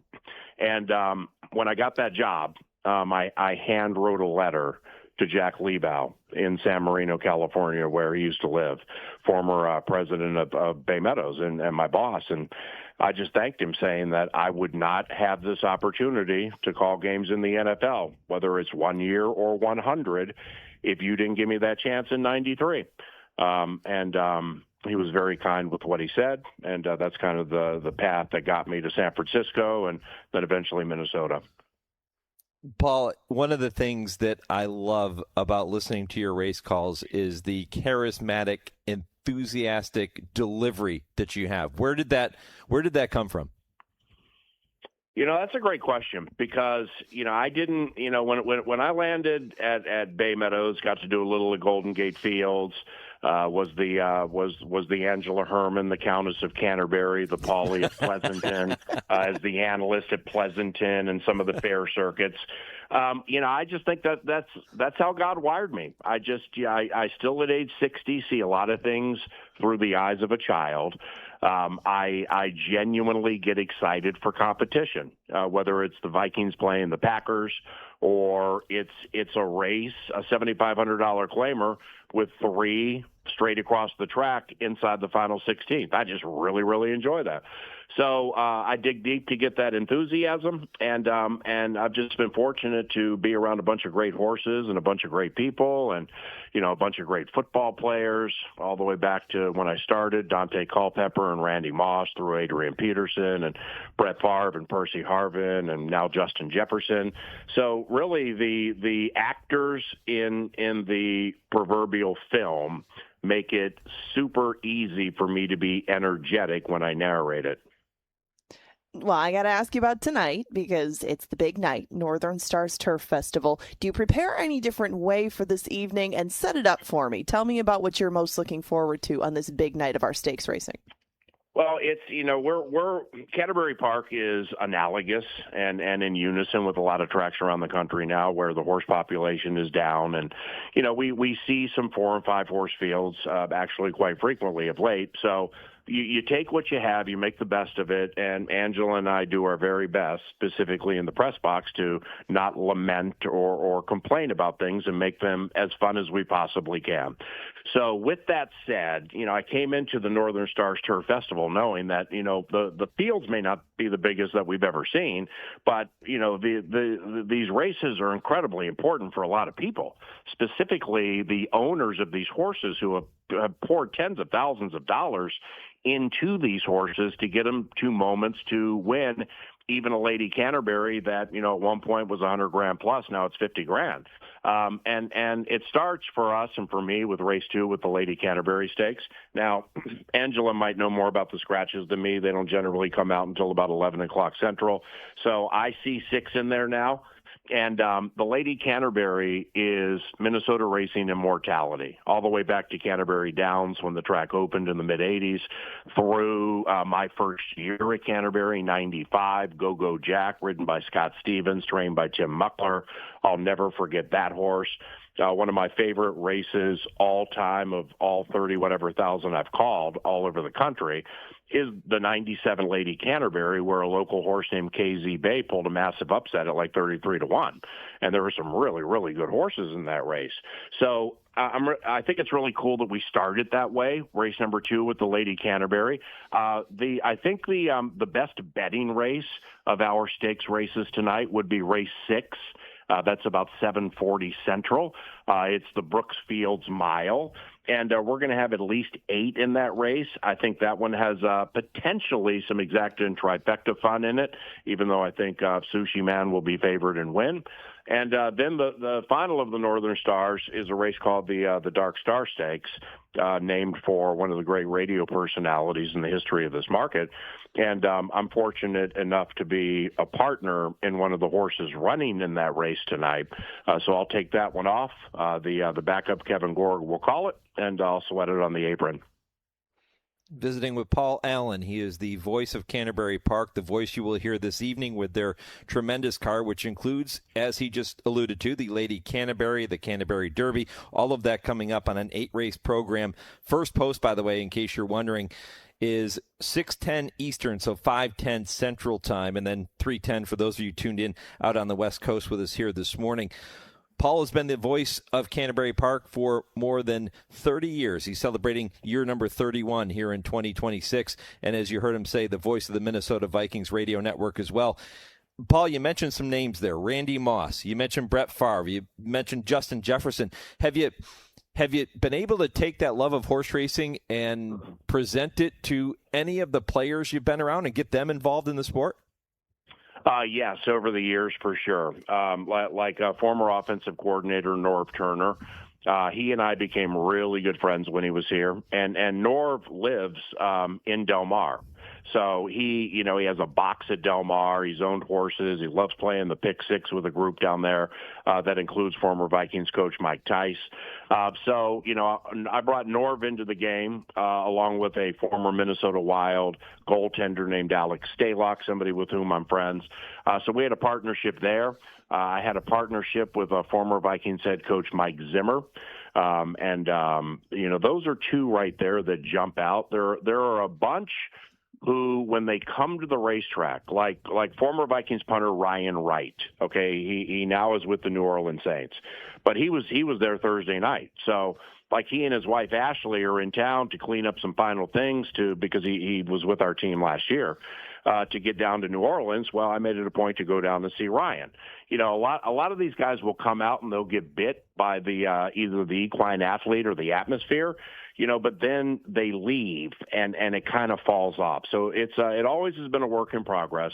The partnerships that I've had with like Norv and Zim and some other people have been really, really fun. But they love competition and they love the analytical nature of the geometric equation that is handicapping a race, where you look at the past performances and the answer is right in front of you, guaranteed, unless they cancel the race. You just need to produce the proper questions to get to the right answer. And I found that those in the NFL really, really enjoy that. Paul, we've got about 30 seconds before we have to get to our final commercial break here in hour number 2. Really appreciate the visit here this morning. It's fun to think that we're just about 7 months away from the Vikings-Steelers meeting in the Super Bowl this year. Well, I take that, man. I mean, we haven't been to a Super Bowl since 1977, and we should have a pretty good squad this year. Aaron Rodgers in his final year for your Pittsburgh Steelers. That's going to make it a lot of fun. I think he and McCarthy are going to do some good things together. Don't know if it'll be good enough to get to the Super Bowl. Don't know if what we're doing here will be good enough to get to the Super Bowl. But like tonight at Canterbury, with some heavy favorites who look like they can't lose, we'll see. That's why they run the races. And when the football season begins, all right, Steelers and Vikings, maybe the same team for different reasons in different conferences. And many think neither of us can get to the Super Bowl. Well, that's why they play the games. Pablo, it has been a pleasure having you on board today. We'll have to have you back sometime soon. I will see you tonight, and good luck in the races, and thank you again for being here. Indeed, Countess, I'm merely your jester, and I'm here to serve you. Thanks, Paul. Yep, nice meeting you, Mike. See ya. Boy, so much fun, huh? Oh, they're not going to let that go for a while. But yeah, he is. That may or may not have been behind the reasoning with me mentioning that when we introduced Paul. Yes, I think that had to be brought up sooner than later. He probably already knew that, but was giving me the benefit of the doubt. And it's great to hear his story. And I really love working there, and I hope that his love for that place comes through too. And, horse racing can touch all different kinds of people, and it's really nice to hear how different his story is from everybody else's, and I love working with him. So thank you for letting us chat about Canterbury, because it's a great place, and hope that everybody plays along and makes some money tonight. We're going to get you set up for hour 3 next on the Equine Forum, presented by TwinSpires on HRRN. Ms. Fernandez, what are those tiny things? Those are what we call amoebas. You can only see them through a microscope. Wow. Today's students are tomorrow's great thinkers and innovators. But right now, there's a funding crisis in public schools. Millions of kids go to schools that don't have funding for books, computers, and so much more, just because of where they live. You can help change that. Donors Choose is a nonprofit that lets you support students and teachers in your community and beyond. You choose which supplies to support. You could provide first graders with pencils and paper, or other students with their first chapter books, help a music class get a guitar. You could even supply a classroom like mine with a science project. But what you're really giving is the moment that sparks a brighter tomorrow. To learn more, please visit DonorsChoose.org. That's DonorsChoose.org. Choose students. Shape the future. I'm 54, so basically, it's too late to start saving for retirement, right? Not right. Starting to save, even in your 50s, can really make a difference. Well, right now, saving seems hard to wrap my head around. Plus, with the way this year's been going... Hey, listen, it's okay. You still got this. Just go to aceyourretirement.org. It's an online tool from AARP that can help you get your retirement savings on track no matter your age. It's free and only takes about 3 minutes. I like 3 minutes. Yeah, at aceyourretirement.org, you'll chat with Avo, the friendly digital retirement coach. Just answer a few questions and you'll get a personalized plan and tips to help boost your retirement savings. Tips that are easy to understand and tailored to your lifestyle. I like that too. Plus, it's sponsored by AARP, so you know they got your back. Just head to aceyourretirement.org and make your plan to start saving for retirement. Thanks. That's aceyourretirement.org. A message from AARP and the Ad Council. Dear Vet Ticks, it was nice to spend the night with my daughter and other veterans. It's so humbling to attend an event when you feel appreciated. I had a wonderful time with my family. Thank you for the memories, Vet Ticks. Dear Vet Ticks, thank you for a great experience and for your support of the military and veterans. Thank you so much, Vet Ticks. Our family has gone through a lot the last few years, and this gave us a nice break. Every empty seat at a concert, game, or special event is a missed opportunity to say thank you to a veteran or a service member. By giving your extra tickets to Vet Ticks, you'll help America's heroes reduce stress, strengthen family bonds, and create a truly happy memory that will last a lifetime. So when you really want to say thank you for your service, give the experience, give the memory. Vet Ticks. Give something to those who gave. For more information on how you can make a difference, go to vettix.org. You're listening to the Equine Forum on HRRN, presented by TwinSpires. Winding down hour 2, getting ready for hour 3. If you missed the first 2 hours, you missed a lot. Jose Ortiz was here, Richard Migliore, Mark Casse, and Paul Allen in the previous segment. It's been fun. We've got plenty more to come here in hour 3. It kicks off with the TwinSpires Triple Play and James Scully next, right after this 10-second pause for station identification. This is the Horse Racing Radio Network, where racing comes to talk.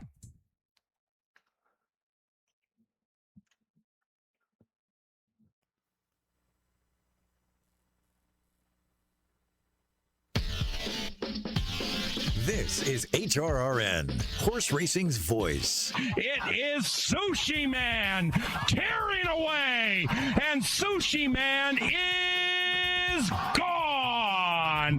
He wins the Canterbury Derby. Silent Poet dashing on down the outside. Admiralty Pier with a launch from last position. Silent Poet in front. Admiralty Pier coming at the rate of knots as well. Silent Poet in front.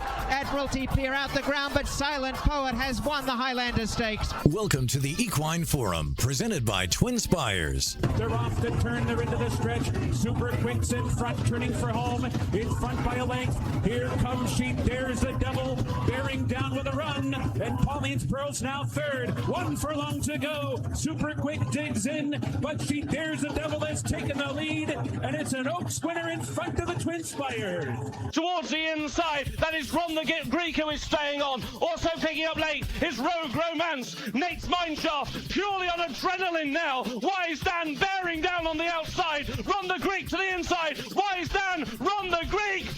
It may be Ron the Greek. It might be Wise Dan in a pulsating finish to the Stephen Foster. Now here's Mike Penna and Angela Herman. Welcome back. Hour 3 of the Equine Forum, presented by TwinSpires, rolling on this Saturday morning. Happy to have you back with us. Mike Penna, Baron of the Backstretch, Angela Herman, the Countess of Canterbury, and we are with you for one more hour here this morning, and plenty more to get to, including a farewell to Aqueduct, as only Kurt Becker could do it. That's our Stroll Through Racing History segment that comes up at 10:20. And at 10:30, I Ask, They Answer with Dale Romans, with Tim Wilkin, and momentarily James Scully with the TwinSpires Triple Play. But Angela, we've had a lot of fun, including a really entertaining conversation with jockey Jose Ortiz in the first hour of the program. You just never know what he's going to be doing and what's on his mind. He's always got something going. So getting to pin him down just for a few minutes to talk about what life's been like is always a nice conversation. Glad that Jose could take the time. And we have spent plenty of time throughout the show paying tribute, saying farewell to Aqueduct, one of the most iconic racetracks in the history of the sport. This is closing weekend, and unfortunately, we will not have an Aqueduct after this weekend. And so many of you have taken time to share your thoughts with us, and we really appreciate it. You can keep them coming at HRRN on X, Horse Racing Radio Network on Facebook, or email the show, mike@horseracingradio.net. And that is our question of the day, too, asking you to share your fondest memories of Aqueduct. And there are so many to choose from over the years. Well, as I mentioned, James Scully is here with our TwinSpires Triple Play. 3 races for you to watch and wager on with TwinSpires this afternoon. It is time for the TwinSpires Triple Play. James, good morning, my friend. Good morning, Mike, Angela. Yes, it's closing weekend at Churchill. Got a huge 12-race program today. Got 7 stakes, and then tomorrow's closing day has 4 really intriguing stakes as well. Really good additions of the Maxfield and Hampton tomorrow. But obviously all the focus is on today. You got a couple win-in-your-ends for the Breeders' Cup Classic and the Stephen Foster and the Breeders' Cup Distaff in the Fleur-de-Lis. And just a really exciting program. You have chosen races 3, 5, and 9 at Churchill as your TwinSpires Triple Play for this Saturday morning. And again, we'll encourage people to head over to TwinSpires to make these wagers. Race number 3, a 6.5 furlong maiden special weight with a purse of $120K. 6.5 furlongs on the main track. There's a chance we could have some moisture in that track today, bud. Yeah, there definitely is. Hopefully, if you get a break in the weather, for even a couple, 2-3 hours, the main track dries out. It's one of the fastest drying tracks in America, perhaps the fastest drying, even the turf. So optimistic, that we catch a break. But, definitely a horse that, to me, who is bred to relish any moisture on the track is in race number 3. It's number 11, Big J. He's by Army Mule, who's nearly 20% with off-track horses. And this is a race where you have his stablemate is the second choice in the morning line, Campo Basso. And I'm willing to take him on. He comes off a runner-up effort, but believe me, he got past McCann, who was a horse of George Weaver's that was coming off an unplaced effort in a turf race, and then that McCann battled back along the rail to beat Campo Basso. So I'm a little bit dubious of the quality of that main special weight. Tagerman, the 10 horse is the morning line favorite, and he'll obviously take money because you can see Commandman, Englishman, and Ted Noffey in his run lines. He's lost to him the last 3 races. But he's lost ground in the stretch of all 4 of his career starts. That's always like sort of a play against a short odds angle for me, and he hadn't run since November, so I'm willing to give him a race. I like number 11, Big Jake, and the reason why I like him is because I think he's come out of the 2 toughest races by far for maiden races for 3-year-olds this meet. He ran on the Derby day in race 14, which is quickly proven to be a key race with Prize Pick coming back and crushing allowance foes next out and being one of the top contenders in Saturday's Sunday's Maxfield Stakes. But in that race, Big Jake basically made a good run to get in position at the top of the stretch. And while he couldn't go with the winner, I thought he really ran well to out-finish the 4th-place finisher, Brave Pilot, through the stretch. Now, Brave Pilot came back to crush maiden special weight rivals, is a huge favorite next out for Michael McCarthy, and it's, I think, going to be a good one.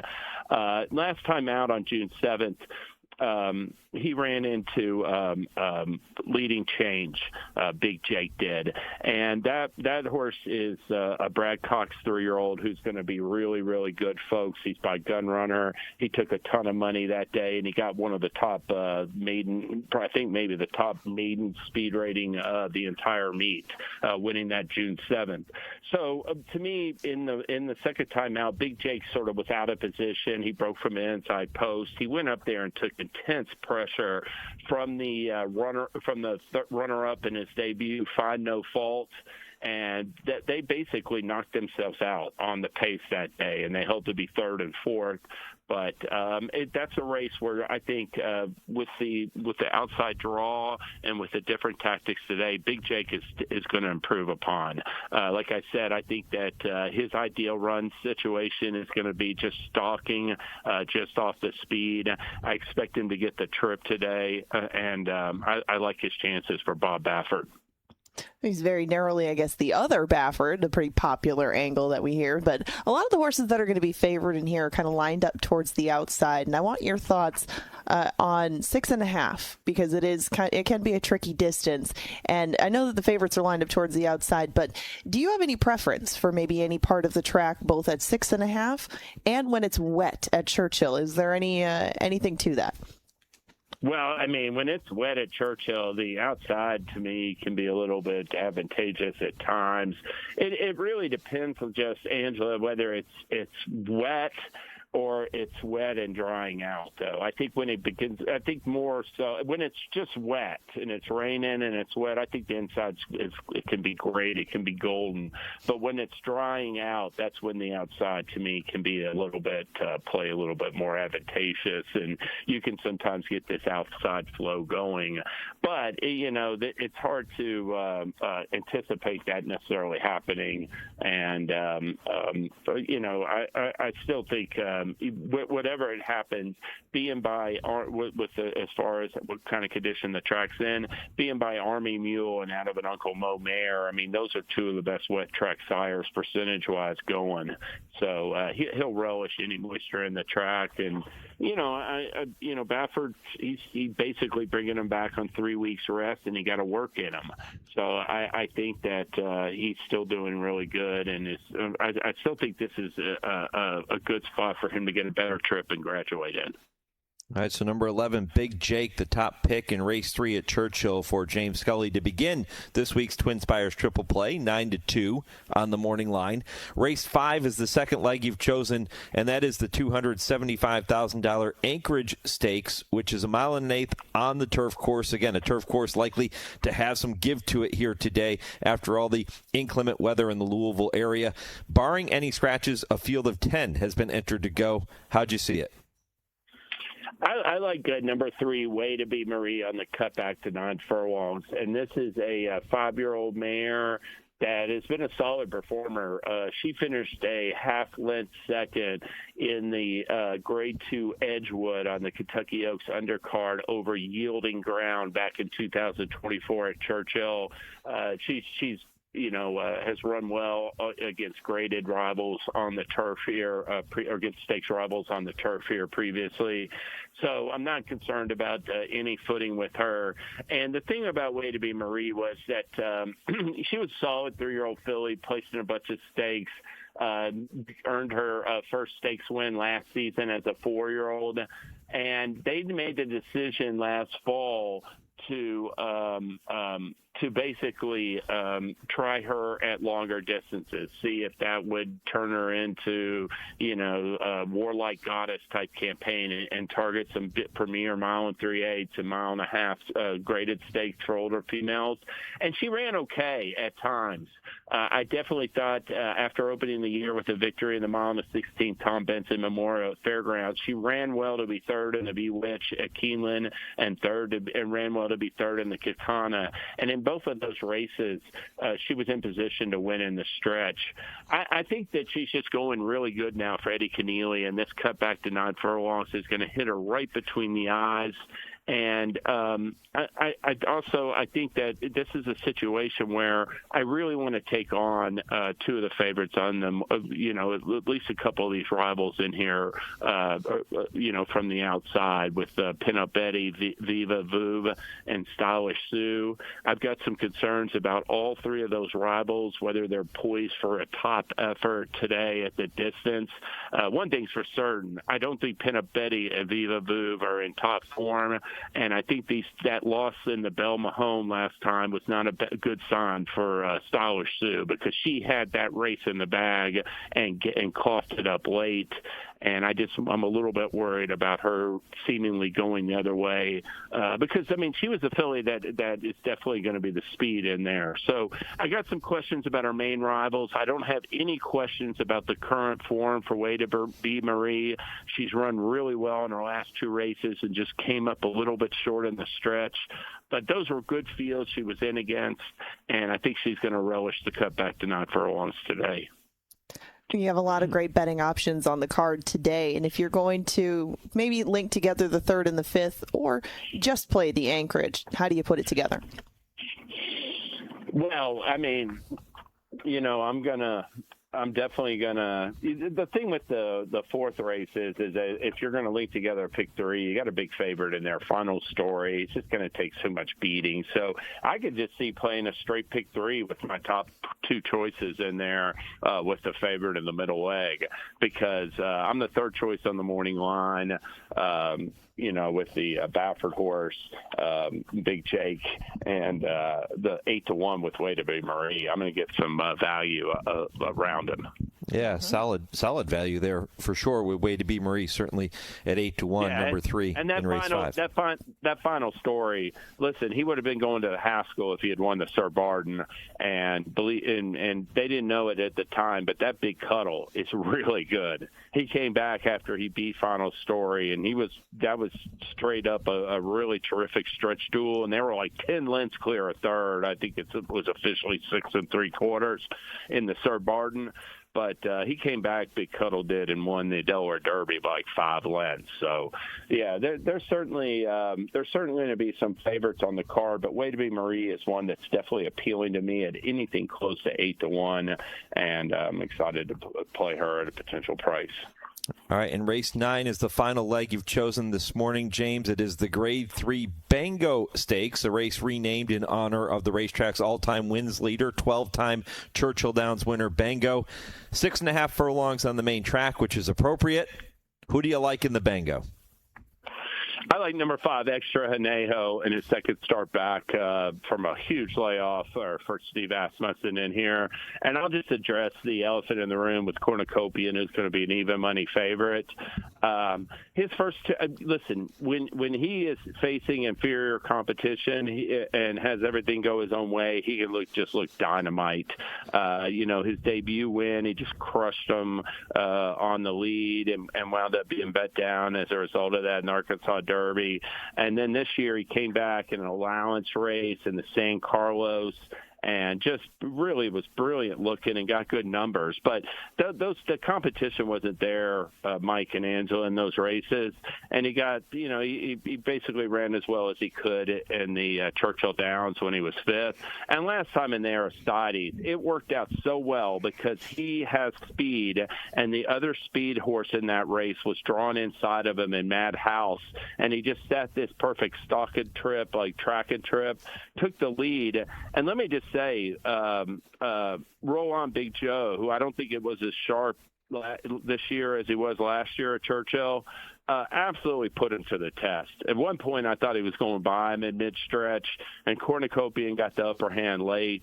But I thought it was a little bit of a workman-like victory, and I just don't know how much more he will offer, off of that race, especially in a spot like this where he's going to be taking outside pressure, namely from Harrodsburg. He is going to be gunning from the start. Pratt's going to have to work out a trip with this speedball in there to his outside. I think Gold Sweep could also bring some pressure. Extra Anejo last time out, listen, he ran into Belt, and he took a run at him coming off the turn, came up a little bit short. But he has also raced sparingly in the last 2 years. He hadn't run since August. And to me, he ran one good race last year in his comeback, and something wasn't right with him.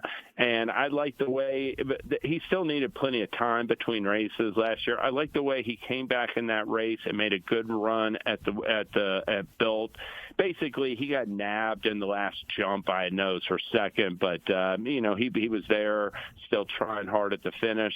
And I like how Asmussen has worked him right back twice. He brought him right back to the work tab 2 weeks later. He's running him back 5 weeks in this spot. And this is a horse who the distance will hit him right between the eyes, and he's just run so well at this level in the past. So I think this race will have hot, contested early pace, and Cornucopium will be part of it, and it will be set up for somebody who's going to be rallying from just off of it. And I'm going to go with Extra Anejo. Yeah, Extra Anejo, a tough horse for Steve Asmussen on his day. We'll see if Saturday proves to be his day. James, let's recap before we let you go, my friend. Number 11, Big Jake, 9-2 on the morning line. Number 3, Way to Be Marie, 8-1 on the morning line. Those are your top picks in races 3 and 5, respectively. And then in race 9, the Bango, you'll go with number 5, Extra Anejo at odds of 6-1. What's happening at TwinSpires this weekend? Yeah, just make sure we have got 16 promotions up on our offers page at TwinSpires, including a $50,000 Stephen Foster win ladder, where we are giving away $50,000 today just for cashing $10 win tickets. It's your first $10 win bet. Check the details and make sure you opt in and for that promo and all the other great ones we got going on. And then we got a ton of handicapping contests going on. We've got a $3,500 Stephen Foster challenge. But we got a bunch of different events for different size bankroll. And on tomorrow, we have a farewell to Aqueduct contest where it's $100. The $100 entry fee all goes to your wagering bankroll, and TwinSpires is just going to throw $2,000 in there as a prize. Make sure you check out the Farewell to Aqueduct tourney tomorrow and the Stephen Foster Challenge today. Wow, awesome stuff. Go to TwinSpires.com to learn more. James, we appreciate it, my friend. Enjoy the weekend, and good luck at the races. Thanks so much. Always a pleasure talking with you all, and we'll best of luck to everyone. All right, there you got it. Kurt Becker, Stroll Through Racing History, coming your way shortly. That is another remembrance of Aqueduct, if you will. Kurt weaves a story together like nobody else, and today he has chosen to pay tribute and to say farewell to Aqueduct in his piece, our Stroll Through Racing History, presented by Keeneland. But before we get to that, Angela, we have to update our listeners on this week's Mojo Racing Impossible Trivia question. All right, this week's trivia question is, William Carter, the namesake of Aqueduct's historic Carter Handicap, held what occupation when he funded the race in 1895? No Googling. Get your mojo working. The answer comes your way right around 10:55 Eastern Time toward the end of the show. Kurt Becker, Stroll Through Racing History is next. Dale and Tim still to come, 10:30 Eastern with I Ask, They Answer. This is the Equine Forum, presented by TwinSpires on HRRN. You're listening to HRRN, Horse Racing's voice. Race to TwinSpires, where you can unlock a $25 risk-free bet. Just use the code HRRN25 when you sign up. And if your first bet doesn't win, TwinSpires will refund your account up to $25. Wagering on the app is fast with free past performances, insider picks, and power plays every day you wager. TwinSpires. Download the app today to earn your $25 risk-free bet. Void where prohibited. For terms and conditions, visit TwinSpires.com. Must be 18 or older, 21 and older where applicable. For help with a gambling problem, call 1-800-GAMBLER. Live racing returns to Ellis Park Racing and Gaming Thursday, July 2nd. The 25-day summer racing season runs through August 23rd with racing every Friday through Sunday throughout the summer with a daily first post of 11:55 a.m. Central, featuring many of racing's top trainers and jockeys and a record $4.125 million stakes schedule across 18 races, including the Summer Showcase Weekend, August 1st and 2nd, and the Ellis Park Derby Day, August 9th. You won't want to miss summer racing at Ellis Park. For more information, visit EllisParkOwensboroGaming.com. This is Woodbine Week on the Horse Racing Radio Network. The thrill of world-class thoroughbred racing continues at Toronto's Woodbine Racetrack this Saturday as we celebrate Canada Day with 5 graded stakes races. First post is 1 p.m. Eastern, with special wagers including the $100,000 early pick 5 starting with race 2 and an all-stakes pick 3 you won't want to miss celebrating Canada Day with us. And don't forget, Woodbine has a special first post of 3 p.m. Eastern on Thursdays. For more information on racing and wagering at Woodbine, visit woodbine.com. You're listening to the Equine Forum on HRRN, presented by TwinSpires. Hello, I'm Kurt Becker. Thanks for joining me as I take another stroll through racing history presented by Keeneland. How do you say goodbye after 132 years? That's the question being faced by racing fans this weekend as the New York Racing Association bids farewell to historic Aqueduct racetrack and shifts its focus for the future to the newly renovated Belmont Park. Opened on September 27, 1894 as Queens County Jockey Club, Aqueduct was established on 23 acres belonging to the Brooklyn Water Works. The property included a water main which supplied New York City, so the name Aqueduct seemed inevitable. Aqueduct has seen several designs and layouts through the years, but nothing generated headlines like its $33 million makeover in the 1950s. It came as a byproduct of the newly organized New York Racing Association. The new aqueduct was called a utopian splendor, just 12 miles from Times Square. It was said to have more floor space than the Empire State Building, with a myriad of tunnels, passageways, offices, lounges, dining rooms, elevators, and escalators. The grandstand and clubhouse covered 7 acres. The parking lot sprawled for 80 acres and would accommodate 14,000 vehicles. There was a 25-bed hospital, 90 restrooms, 62 concession stands, and 738 parimutuel windows, with enough room for 75,000 spectators. This was the first new thoroughbred plant in New York in 54 years. It was a big league racetrack for a big town, the ultimate in modern racing accommodations. Aqueduct even had its own subway station, and it sat in the shadow of Idlewild Airport. This was an unveiling of magnificence, and so a crowd of 42,000 attended the grand reopening on September 14, 1959, wagering $3.4 million on 95 horses in 9 races. It had taken 6 years from concept to completion to bring the new aqueduct to life, including 3 years since the time of groundbreaking. A track which officials said at the time would last for 50 years would end up making memories and history for nearly 7 decades. Aqueduct would become the site where Kerry Back and Damascus both would achieve millionaire status in the 1960s.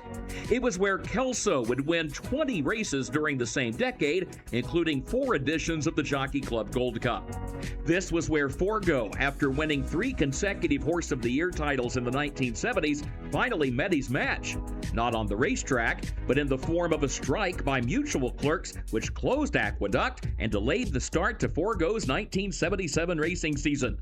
It was where Secretariat made his first start, earned his first win, lost the Wood Memorial, and eventually was given a retirement ceremony when he retired to stud as a Triple Crown winner.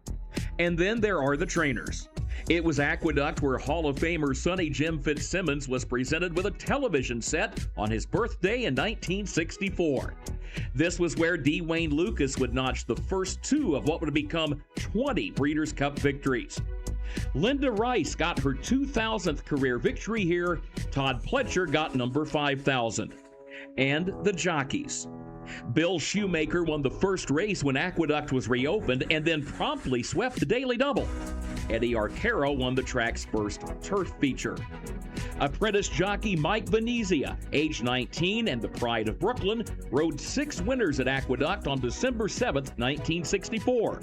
The popular rider was known for wearing a St. Augustine's High School sweatshirt under his silks. 5 years later, on December 2, 1969, baby-faced French-Canadian Rudy Turcotte, also age 19, became the second apprentice jockey in New York history to ride 6 winners in a single day. Steve Cawthon would match that feat as a bug boy in 1977, when he would also break Johnny Longden's record for most wins at an Aqueduct meeting. Joel Rosario got his 3,000th career win here. Ramon Dominguez got his 4,000th, and John Velasquez his 6,000th. And Flavian Pratt set a New York Racing Association record just last fall by riding an unprecedented 7 winners in one day at Aqueduct. but arguably no jockey rode Aqueduct better than native New Yorker Richard Migliore. He won over 2,200 races at the Big A, number 1 all time, got his 3,000th career victory there, and 10 times ranked as the track's leading jockey. We began this feature by asking, how do you say goodbye after 132 years? For help in answering that question, we turn to Migliore, who admits that saying farewell to Aqueduct this weekend will be more than just a formality. Migliore says, quote, "I fell in love with the sport at Aqueduct, and I've been in love with the game ever since. We are losing a big piece of our history, but times change. Still, Aqueduct has always been New York City's racetrack, and that's how I will remember it." End quote. Please join me again next week when I take another stroll through racing history presented by Keeneland. For HRRN, I'm Kurt Becker.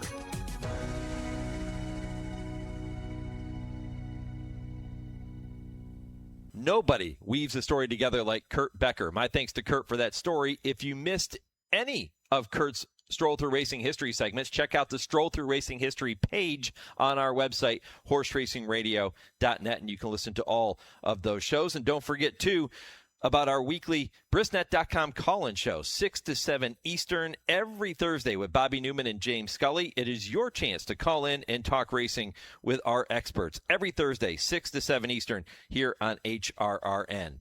Coming up next, I Ask, They Answer with Dale Romans and Tim Wilkin. This is the Equine Forum, presented by TwinSpires on the Horse Racing Radio Network.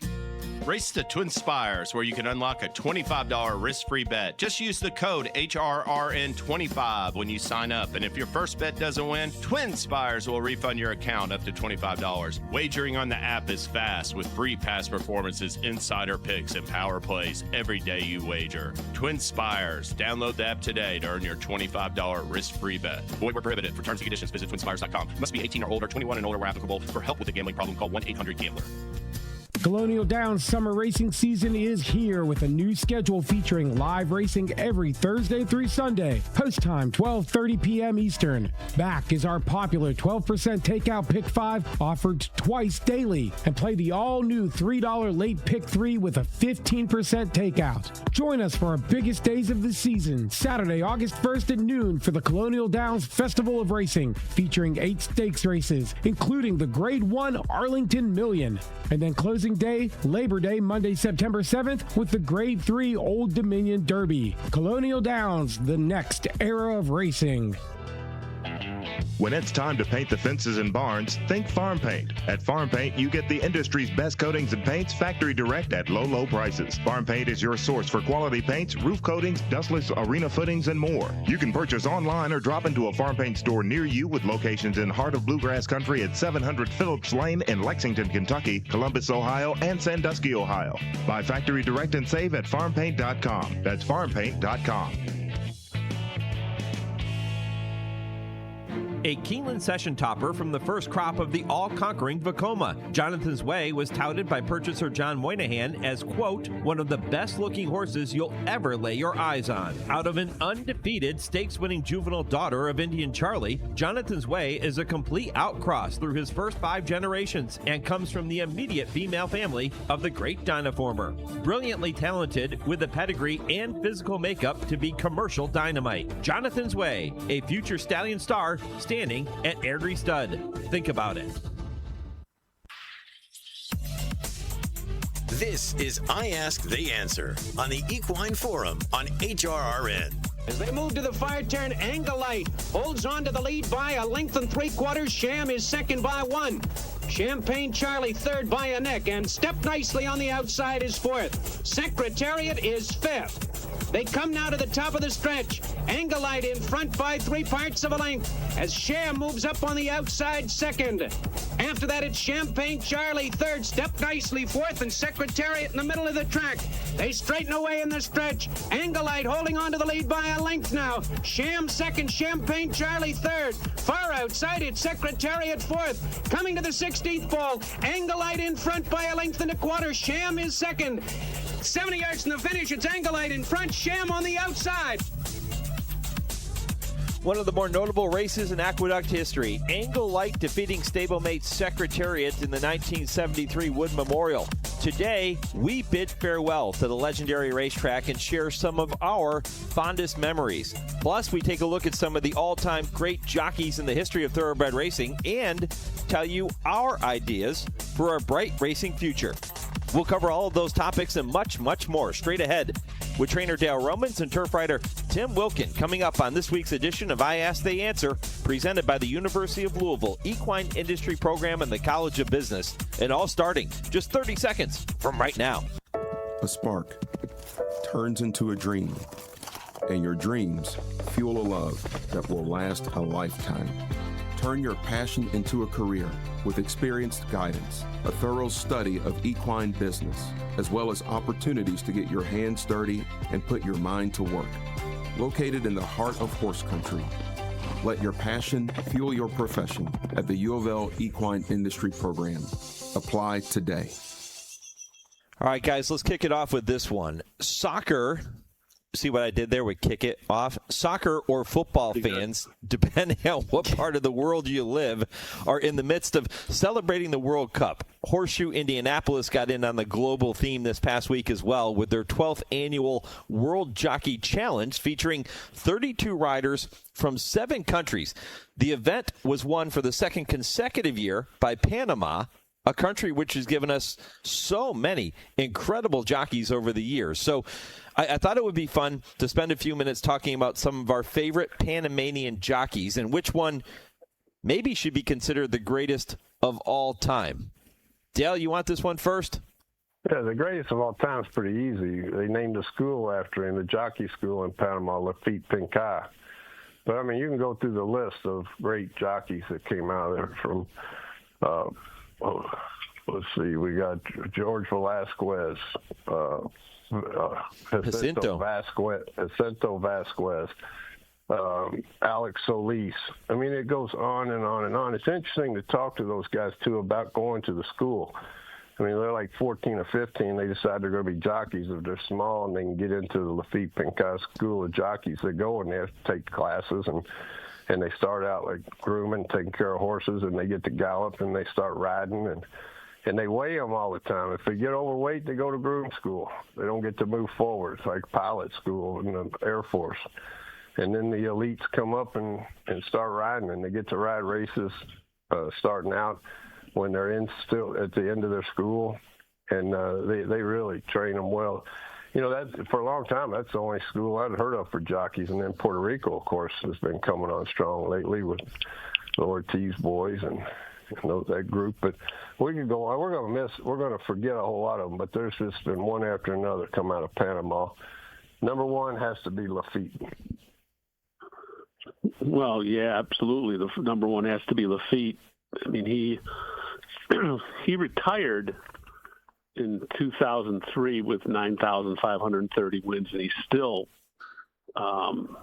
ranks third worldwide all time with wins. That tells you how good he was. And he's the only jockey in history to win 3 straight Belmonts, and he was in the middle of the Woody Stevens 5-peat when he won with Conquistador Cielo, Caveat, and then Swale 3 years in a row, 82, 83, and 84.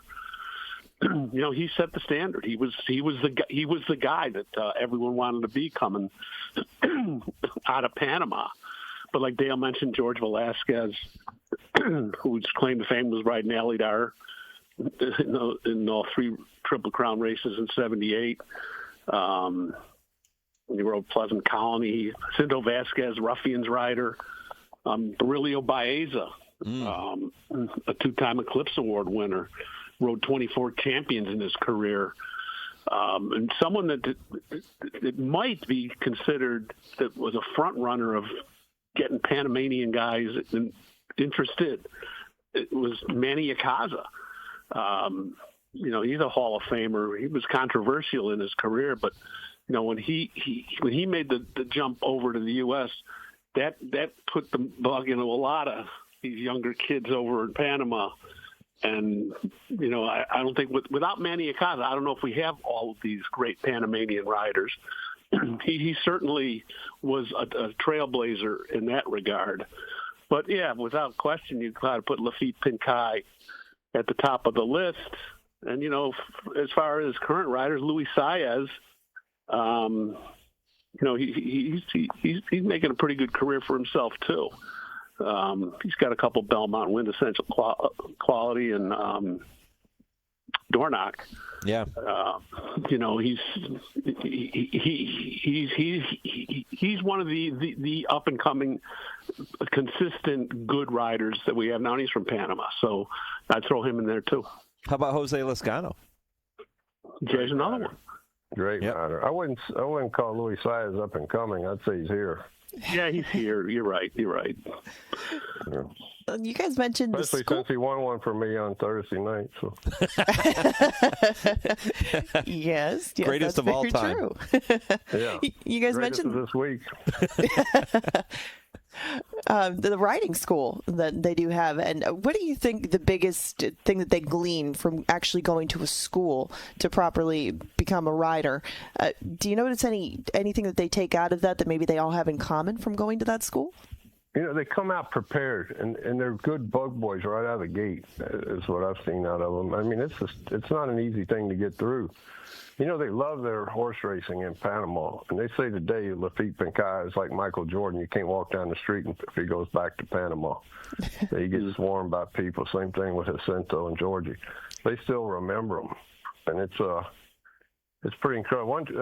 I wish I could remember everybody was there, but I know Alex Solis and Renee Douglas, and there was 2 or 3 other guys they had all been retired, and we were hanging out at Gulfstream, and they were all in the same class that graduated from the school, and they were just telling stories about each other and the camaraderie they all have. And some of them had done great things, some of them outgrew their job quickly, but when they were all hanging out talking, it was just like kids at school, like a class reunion, and they were just going on and on and on about the shenanigans and the pranks they played on each other, and the camaraderie they had to get through that school. And they come out of there well prepared.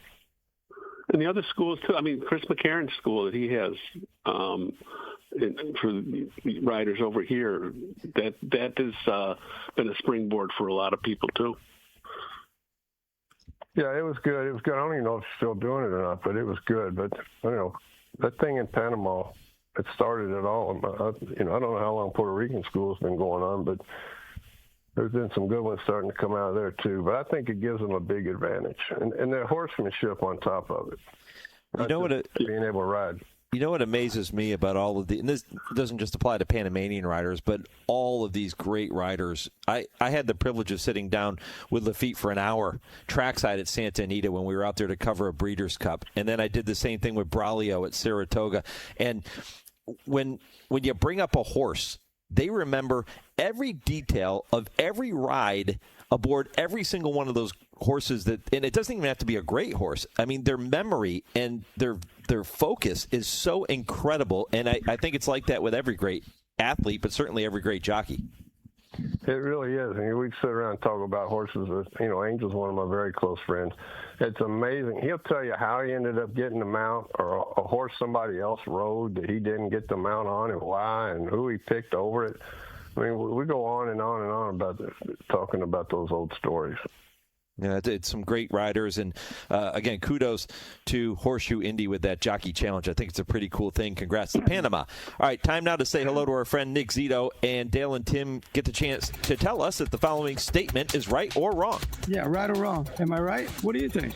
Right or wrong? We'll stick with the jockey theme. This comes from our friend Tom in St. Louis, who says jockey Juan Hernandez has had success at this year's Royal Ascot meet, of course, and he's had success coming to Keeneland and at his home base in Southern California. And Tom thinks Hernandez would benefit from moving his tack east, maybe even to Churchill Downs, where he says Jake Romans could take his book. Is Tom right or wrong on Juan Hernandez? What do you think? Well, I like, right or wrong? I like that. Oh. I knew you would like that, Dale. Yeah, I stepped on Nick, though. You did. Poor Nick. Yeah. Anyway, that's 100% right. But timing's everything. You can't. You have to decide when you're going to. If you've decided you want to come, and you've got to go somewhere in the winter first, probably to build the business to come back to Kentucky. But he make Jake a good rider with Corey Lannery retiring this week, so it would be good for him. He can ride with these guys. Tim, you like the idea? No, I'm going to say it's wrong.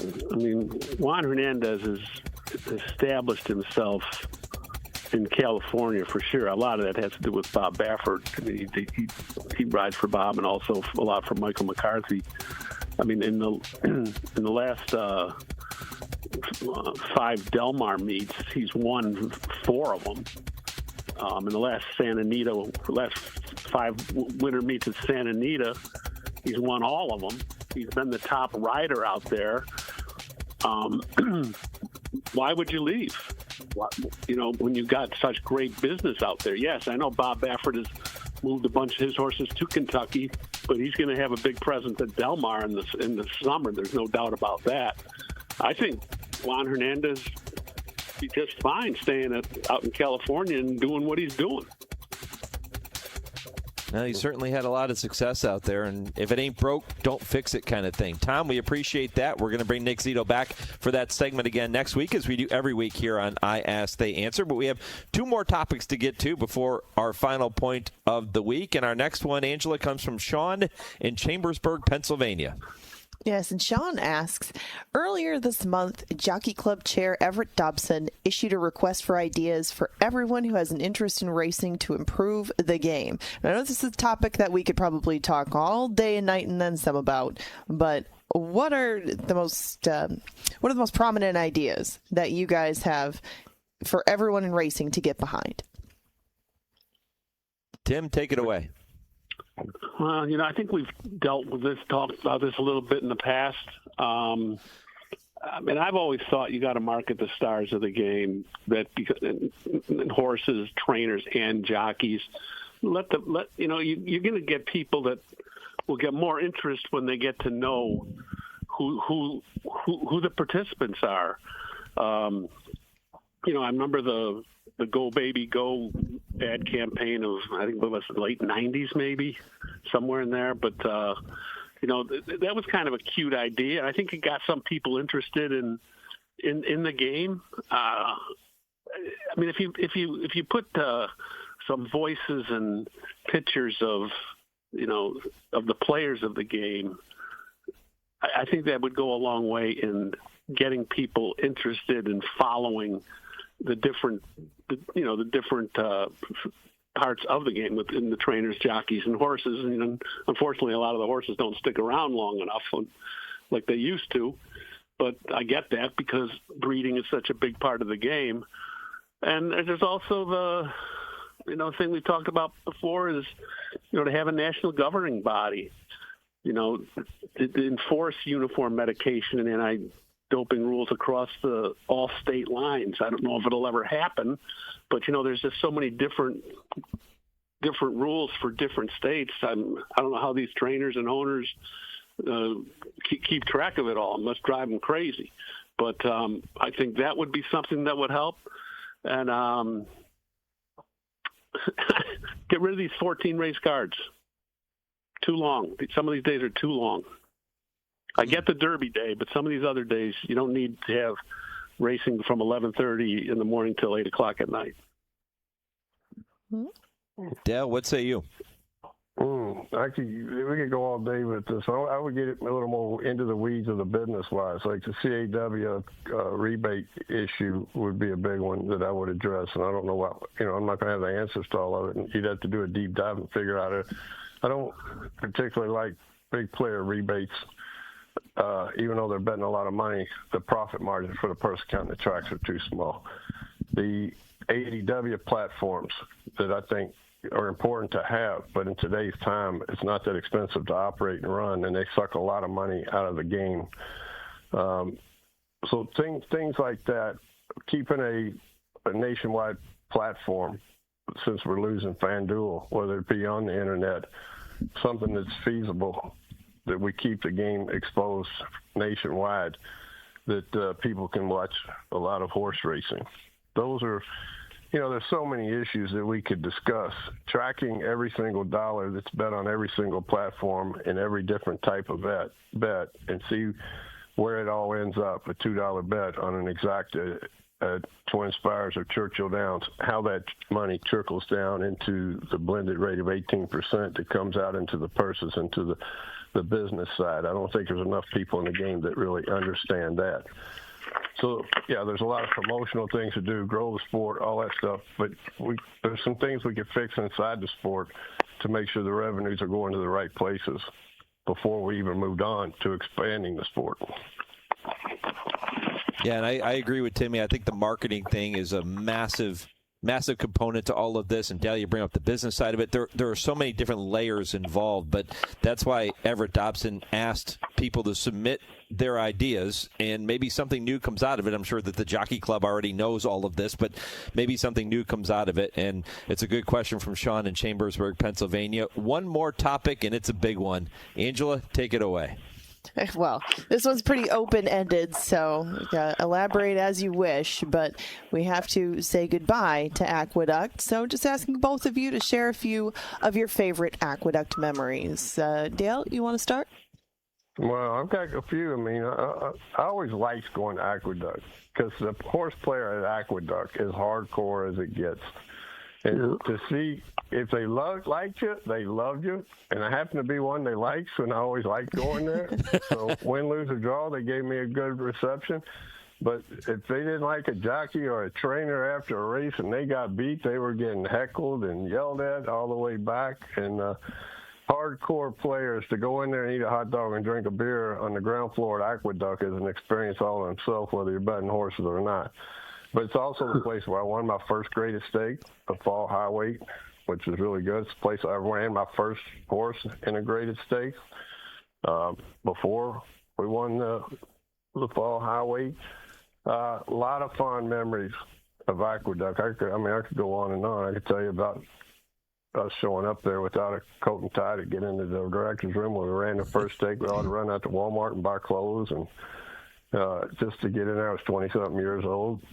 And just a lot of fond memories of going to Aqueduct, and it will be dearly missed. But I will say, you had to be a hardcore horse player to enjoy going over to Aqueduct. Yeah, you're not gonna. You didn't see the families going up. You didn't see mom and dad coming in with a stroller with kids. That what you'd see at Saratoga, but.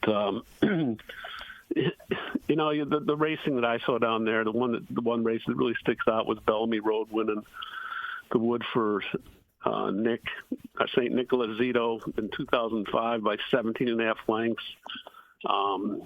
Seeing Todd Pletcher's 7 winners, I think I saw all of his 7 winners down there for the Wood Memorial.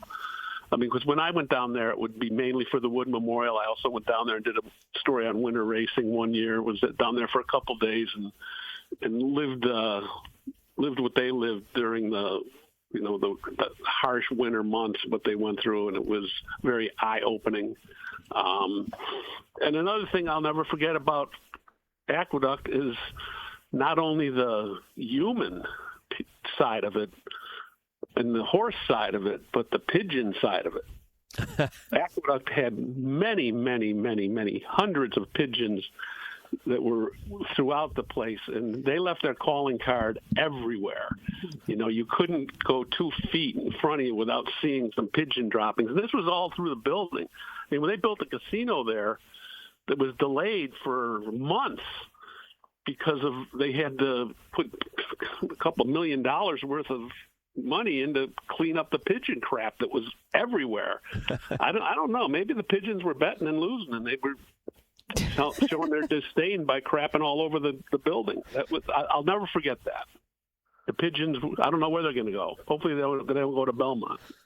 Yeah, for me, I never did get the opportunity to visit Aqueduct, and that's something I'll always regret as a horse racing fan. But guys, names, the iconic names that graced that racetrack, for me, names like Forgo and Kelso and Ruffian and Genuine Risk, and then Cigar, and of course Secretariat was there. We heard the call of Secretariat being upset by his stablemate in that Wood Memorial. We know that just made Secretariat mad from that point on. But so many iconic names. And Dale, I read a story the other day about, you talked about getting booed. Angel Cordero Jr., who was a legend in in our sport. If he didn't win at Aqueduct, they weren't afraid to boo the legend. No, he had a love-hate relationship, I believe, with the with the crowd at Aqueduct. Yeah, I mean, so many wonderful moments and stories, and it'll be missed. And now we turn our attention to the new Belmont Park, and I'm sure guys at some point will reminisce about the old Belmont and some of the ghosts that might still be there on that particular land. But, yeah, kudos and farewell to Aqueduct here on this Saturday morning. All right, time now to wrap up the show as we do every week with our final point of the week. Tim Wilkin, get us started. You know, we have the whole show. We didn't even mention the Stephen Foster, and what a race we are in store for today. With it's only 5 horses in it, but 4 of them can make a case for all 4 of them. With White Barrio, Sovereignty, Baeza, Magnitude. I fully expect Sovereignty to get back to his winning ways and show up at a track that he loves. But you know, if you're going to watch any race today, make sure you watch Stephen Foster. Yeah, I thought we'd be talking about it. Since one time in my whole career as a radio host doing history, I handicapped for an hour last night, and we didn't even talk about it. The research is overrated, Tim. I don't think you did any research at all. I would bet against on that one. Hey, it sounded good, though. It did. I just want to wish a happy retirement to my good friend and one of my favorite all-time jockeys, Corey Lannery, is riding his last race tomorrow. And long, great career, 50-something 100 winners, second all-time at Churchill Downs. And I didn't realize until last week they told us that we'd won 237 races together at Churchill Downs alone. He'll be dearly missed. I want to wish him a happy retirement. We'll play a lot more golf together. Yeah, he mentioned that last week on the show, Dale. We spent 15 minutes with Corey on this show last week, and I asked him about his golf game, and I asked him about yours, and he said you're actually pretty good, and he looks forward to playing more golf with you. Yeah, he crushed me yesterday, but I did beat him last week. Guys, appreciate it. We're going to do this all over again next Saturday morning. Enjoy the weekend. Good luck. All right, thanks, Mike. Thanks, Angela. Thank you, guys.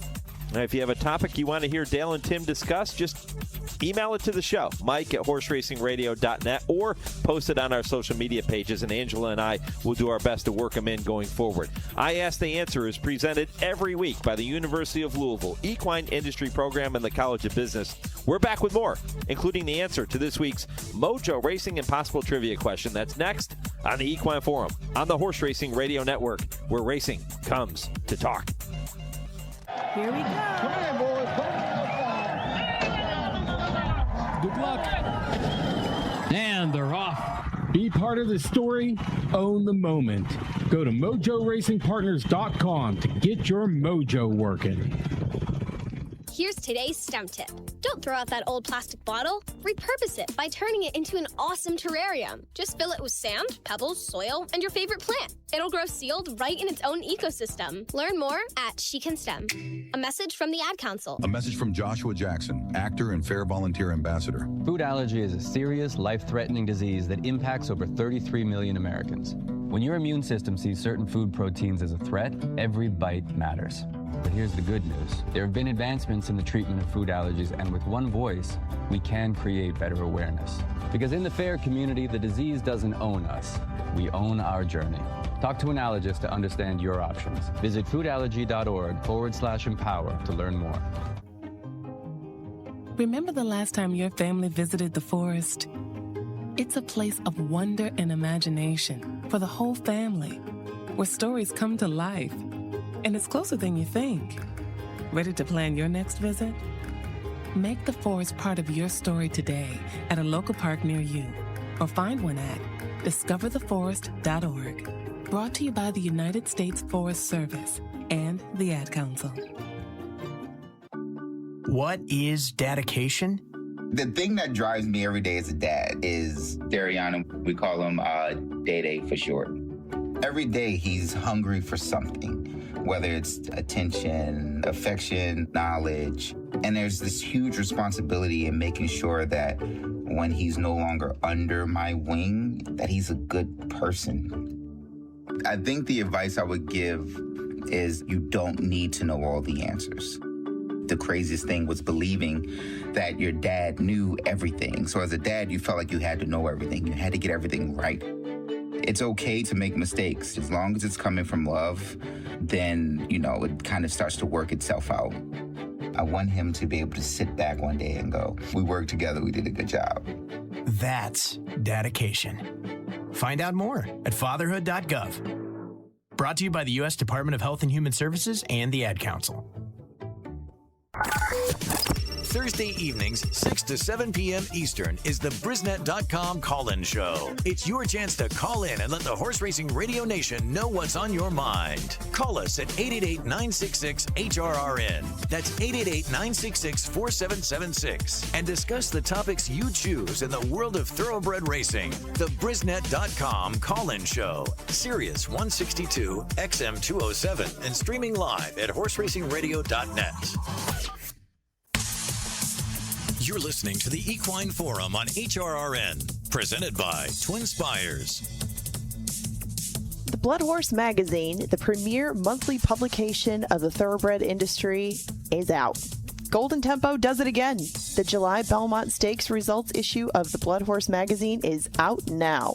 An American Horse Publications Equine Media General Excellence Award winner, a Blood Horse Magazine subscription is a must-read for any true racing enthusiast. Visit bloodhorse.com/subscribe to get your print or digital subscription. And for a limited time, receive a free Blood Horse branded tote with your subscription or renewal. Blood Horse Magazine, the premier monthly publication of the thoroughbred industry. It sounds so good when you read that copy, Angela. You know what else sounds good? It sounds really good when Lee Delapina gives us the answer to the Mojo Racing Impossible trivia question. Lee? Thank you, Mike. William Carter, the namesake of Aqueduct's historic Carter Handicap, held what occupation when he funded the race in 1895?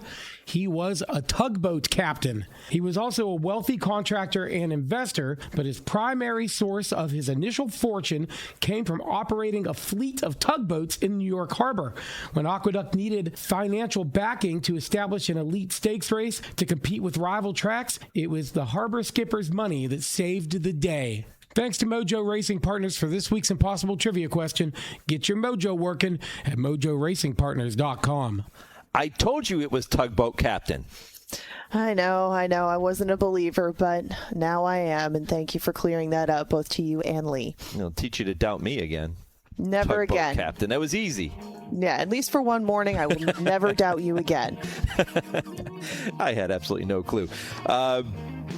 Who you got in the Stephen Foster today? Timmy said we didn't really talk about it. Who's your pick? Oh, man, I think that Sovereignty is going to maybe show that he can turn the tables on Wyatt Barrio and make it a good race down to the finish. Just hoping for a good finish, and I think it will be from this particular group. Yeah, if you missed any portion of the show, including Jose Ortiz, the man of the year so far, who will be aboard Magnitude and Stephen Foster. He was with us. Kurt Becker was with us. Dale and Tim. James Scully with the triple play. If you missed it, head back to the website, check out the podcast, or do that on your favorite podcast platform. Angela, fun show. We're back next week. Can't wait. Yeah, and good luck, everybody, in the Stephen Foster today. We got a big turf festival tonight starting at 5 o'clock at Canterbury. Hope everybody makes a lot of money from all the Saturday racing. We'll talk to you next week on the Equine Forum.